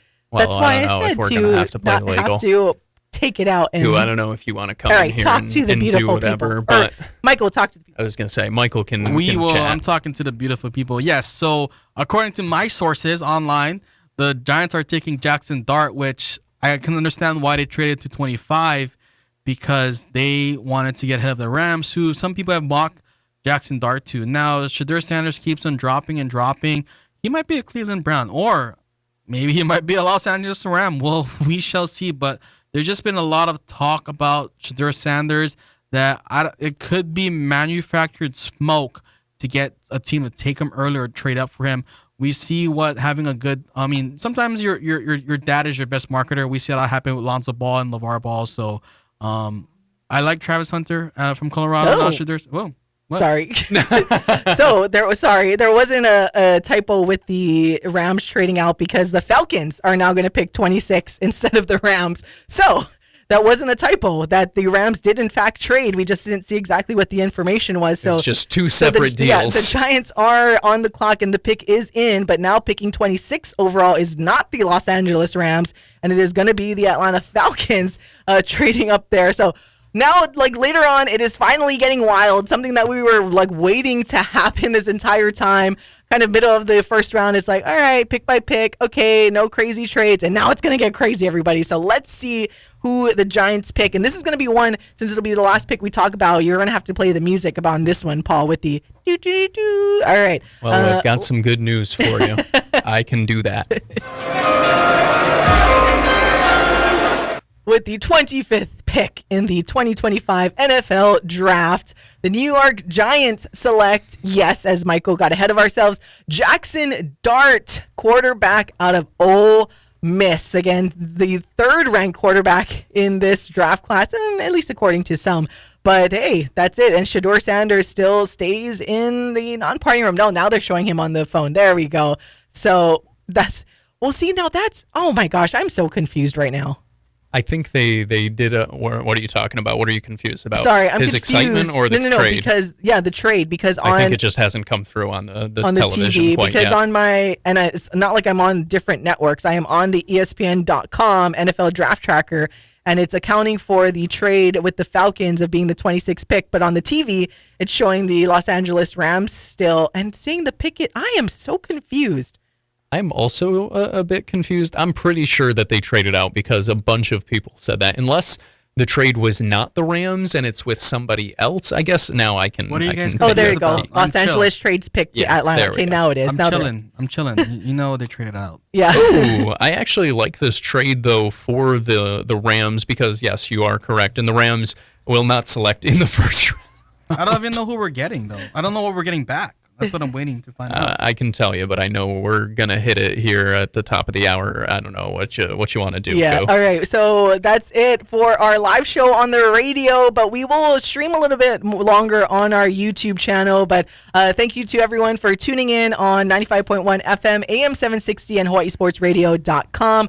Tune in tomorrow morning with Paul and I for Wake Up in the Den from 8 to 10. But if you guys can't get enough of us this afternoon, head on over to our YouTube channel. Just look up Hawaii Sports Radio, and then you guys can find us there. We'll be streaming live maybe for another half an hour or so, because now it's getting really intriguing at this point with all of the trades It's happening. always fun. I'm like, the now top it's of happening. the draft and the bottom of the Happening fun draft now. and the first round are always the most fun. All right, but again, we appreciate you guys for listening, but we will have more on our YouTube channel. But for now, on radio, we'll chat with you guys tomorrow. For Paul Brecht, Michael Lasquero, I'm Ku'ulei Agbayani. Mahalo for listening. Bye!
NFL Draft Special with host Ku'ulei Agbayani, Paul Brecht, and Michael Lasquero. Welcome back to our special presentation, and now YouTube only show for our special. I know. Now, Paul, watch out, Paul. What you say? We are not on radio anymore. That's true. So That's true. We're not. anything can happen now that we are only on YouTube. So That's thank funny. you guys for tuning in again on the Hawaii Sports Radio Network's YouTube channel.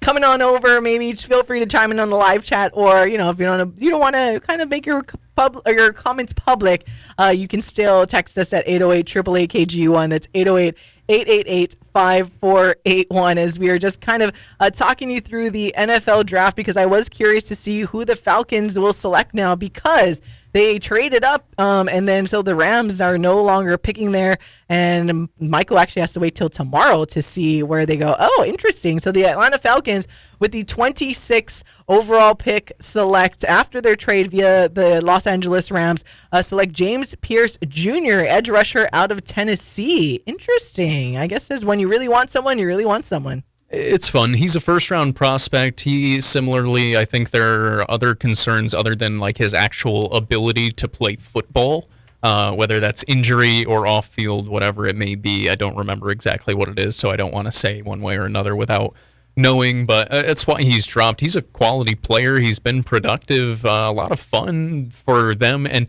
honestly, I thought the Falcons needed a pass rusher early on as it was anyway, so to see them go with that right here, this is a fun pick for them, a guy who I like just as a player in general, and I think that you can see a lot get a lot out of him, and it makes a little sense too. They went Jalen Walker with their first pick, so they double up in the first round on guys who could legitimately be edge rushers or legitimately be guys who produce some legit sack numbers for them going forward. That front needed a lot of help. They get it with this. Oh my gosh. Sorry, real quick. Felipe. Felipe's like, rated R time, LOL. I can't let myself go. I need to be good. The Falcons, they needed an edge rusher last year. That's why everyone thought they were going to take Dallas Turner with their pick, and then That's why they're doubling down now. But yeah, they have a defensive-minded coach, so that guy, Raheem Morris knows that, hey, defense wins championships, as he won one with the Rams as the DC. So for the Falcons, might as well get two edge rushers that you can. I guess you have your quarterback. I guess you have your receivers. So might as well load up on the edge pressures there. I didn't really talk about Jackson Dart either. I just realized, yeah, that's right. We kind of skipped over that because we had to. We were up against top of the hour. We had to end the actual radio show and then just make sure our YouTube live stream was still going again. Maybe just another 20 minutes or so. It's not as fun anymore because the Rams aren't picking, so we can't get. They're not picking at all in this first round. Their trade with the Falcons. So the Falcons acquired picks number 26 and 101 from the Rams for picks numbers 46, 242, and a 2026 first round pick. So, hey, LA Rams get another first rounder. Obviously, since they have to trade out of this first round, so at least they'll just have to wait till next year for their first rounder. Again, Jackson Dart going over to the New York Giants with the 25th overall pick. I really like this strategy, I'll say, for New York, where we've talked so much about how much we loved Abdul Carter for them and just thought he was a real good player. Whoever was going to get him was going to get a productive player. Now you have an opportunity to take a swing at franchise quarterback. Brian Daboll has been successful in the past with obviously, the most famous one is a project with Josh Allen, and I'm not saying Jackson Dart can turn into that, but that's kind of the thought process here, is that he's taken a guy with raw talent, the tools to be a really good football player, a really good quarterback, and helped him become an outstanding player. And obviously Josh Allen deserves most of the credit for that, because at the end of the day, you're the player who needs to actually go do it. But if I'm a Giants fan, I'm taking that and I'm thinking, okay, we've got a guy with a lot of arm talent who can be really, really fun, has not played a ton of football. Like, he's played a good amount, but not a ton of football. I think he has a fun ceiling, but also it could also blow up in their face. And to be fair, at this point, this was the last chance, if you were New York, to take a swing at franchise quarterback with this regime, where, I mean, how many times last year did we talk about Shane and Daboll on the hot seat, on the hot seat, on the hot seat? Well, now maybe this gives you a little extra rope if you can show, all right, we got a young guy, can we build with him?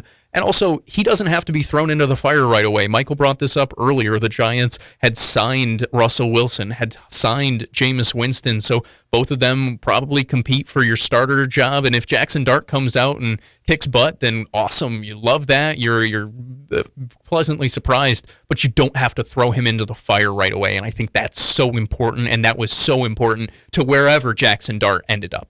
Well, Jackson Dart's coming out of Ole Miss, right? Yes. You know who the last quarterback that won Super Bowls for the Giants, what university they attended? I believe it would be that same school, Ole Miss, there, and one Eli Manning. That is correct. Yeah. So for me personally, I didn't want to see the Rams take Jackson Dart, so I'm glad the Giants got their guy. This is a little bit biased, but I mean we are on the YouTube portion, so I'm sorry if I offend anybody, but he originated from the state of Utah. What good quarterback in the NFL came from the state of Utah? Paul, tell me. I think you it's know like this with Steve Zach Young, Wilson. probably. Yes, the but last like it's one. a very like New York had a guy in what's his name? I forgot. I don't want to. We don't want to. We don't have to. Zach Cupono Wilson. We don't have to Wilson? rehash that Zach time. Cupono Nilsson. I already brought him up. I already brought him up. We don't need to. We don't need to rub it in, guys. I didn't even mean to say it like that. Slurring your words over there. I mean, I didn't even. I'm cool. I'm trying to save you. It's on the Cool is YouTube slurring, session slurring over her here, words clearly. over there. I wish I was Already slurring it for like.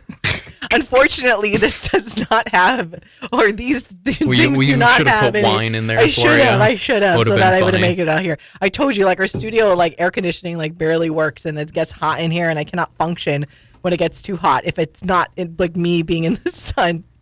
By the way, though, with on the Rams front as well, you said that they acquired an extra first-round pick from that deal, right? They get the 2026 first-rounder from the Falcons, and I really like that for Los Angeles as well. I kind of talked about this earlier with Cleveland, where if you don't love a guy at the top of this, draft, why not take a swing next year, trade back, accumulate more assets, and maybe you fall in love with a guy next year, and now you have those assets to, if you're not originally in position to get him, move up. So now if the Rams, Michael, I might be talking out of my Ku'ulei here, but they do have a first-round pick next, like their own first-round pick next year, right? Yeah. Okay. So maybe So that means we could be using it to like acquire a player. Right, like let's say you fall in love, and maybe Arch Manning falls, and maybe you want to go up and get him. Or there are so many different quarterbacks. It's way too early to talk about that draft. But Or Caleb Williams hates the Bears and wants to get out of there. Well, right, and it's like you can make a deal one way or another where you have the assets, you have the ammo to get your next QB, because that is a conversation. I know that like. You weren't a huge Jackson Dart fan, but I'm sure it was at least a conversation within the Rams room this year of like, all right, Stafford is starting to get old, and kind of like we talked about with other teams, the last thing you want to do is get caught behind the eight ball. This is what the Packers have done excellent for years now, the last couple of cycles, where they get ahead of it. They start with getting ready their next quarterback, prospect, whatever it is, while they still have the old guy, and I don't think Stafford is...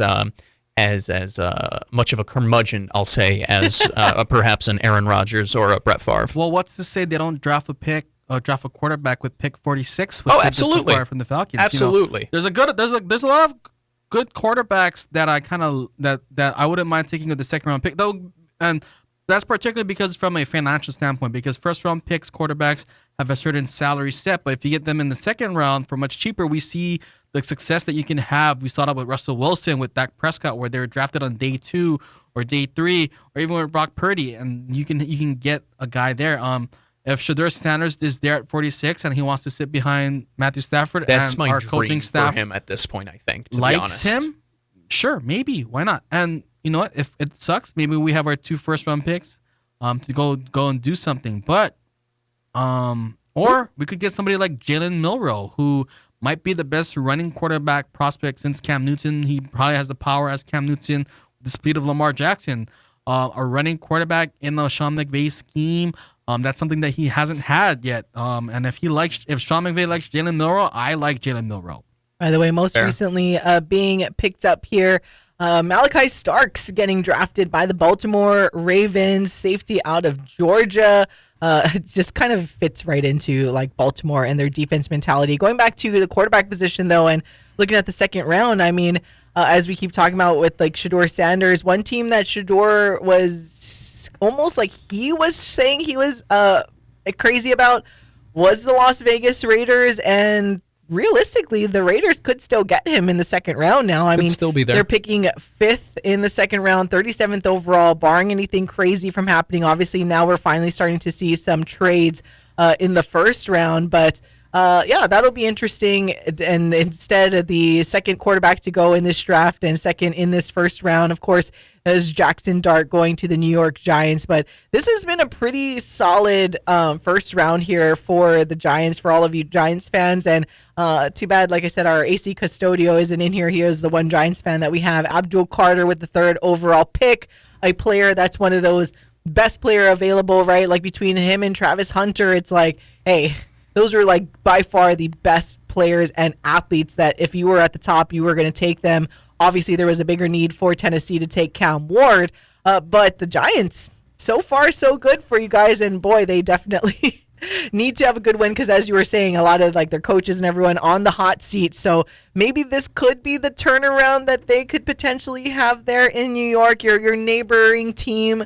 Paul, as you are the Jets fans. I know, and like I said, AC in here, but Malachi Starks, a few more picks left to go in this first round. As it stands right now, you got the Lions at 28, Washington at 29, Buffalo at 30, Kansas City at 31, and of course the Philadelphia Eagles at 32. Stop getting better, Eagles. Like, can you just like be junk like the rest of us? Between the Eagles and the Chiefs, although the Chiefs, we saw them finally have like not close to like the type of success and the dominance that they've had, but anytime they're there, anything can happen, but we'll see. I really like the Malachi Starks pick for the Ravens, by the way. I think it's real fun. I think it's really good. He fits Baltimore fully and totally. A high character guy, a high profile guy in general, and he's probably a top 10 pick like in terms of talent. But he drops down, and this is such a Ravens pick where they take a really good football player late in the first round. And it's like, oh my God, they did it again. The Eagles are going to do the same thing at 32. It's so frustrating where it's like, oh my God, they just do it over and over and over and over again. Ugh.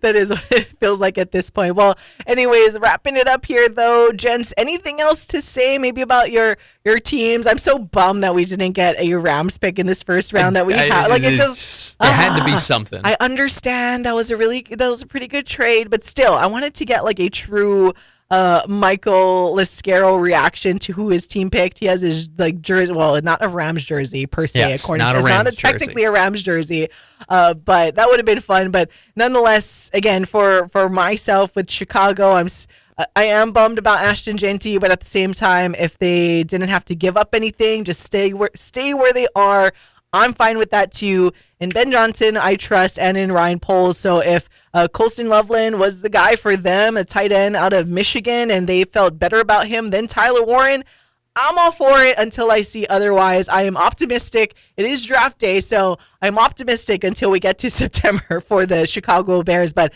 guys, how are we feeling in the draft? It's different to ask you, Michael, but maybe what are you looking forward to with your team coming up as we move forward through this weekend?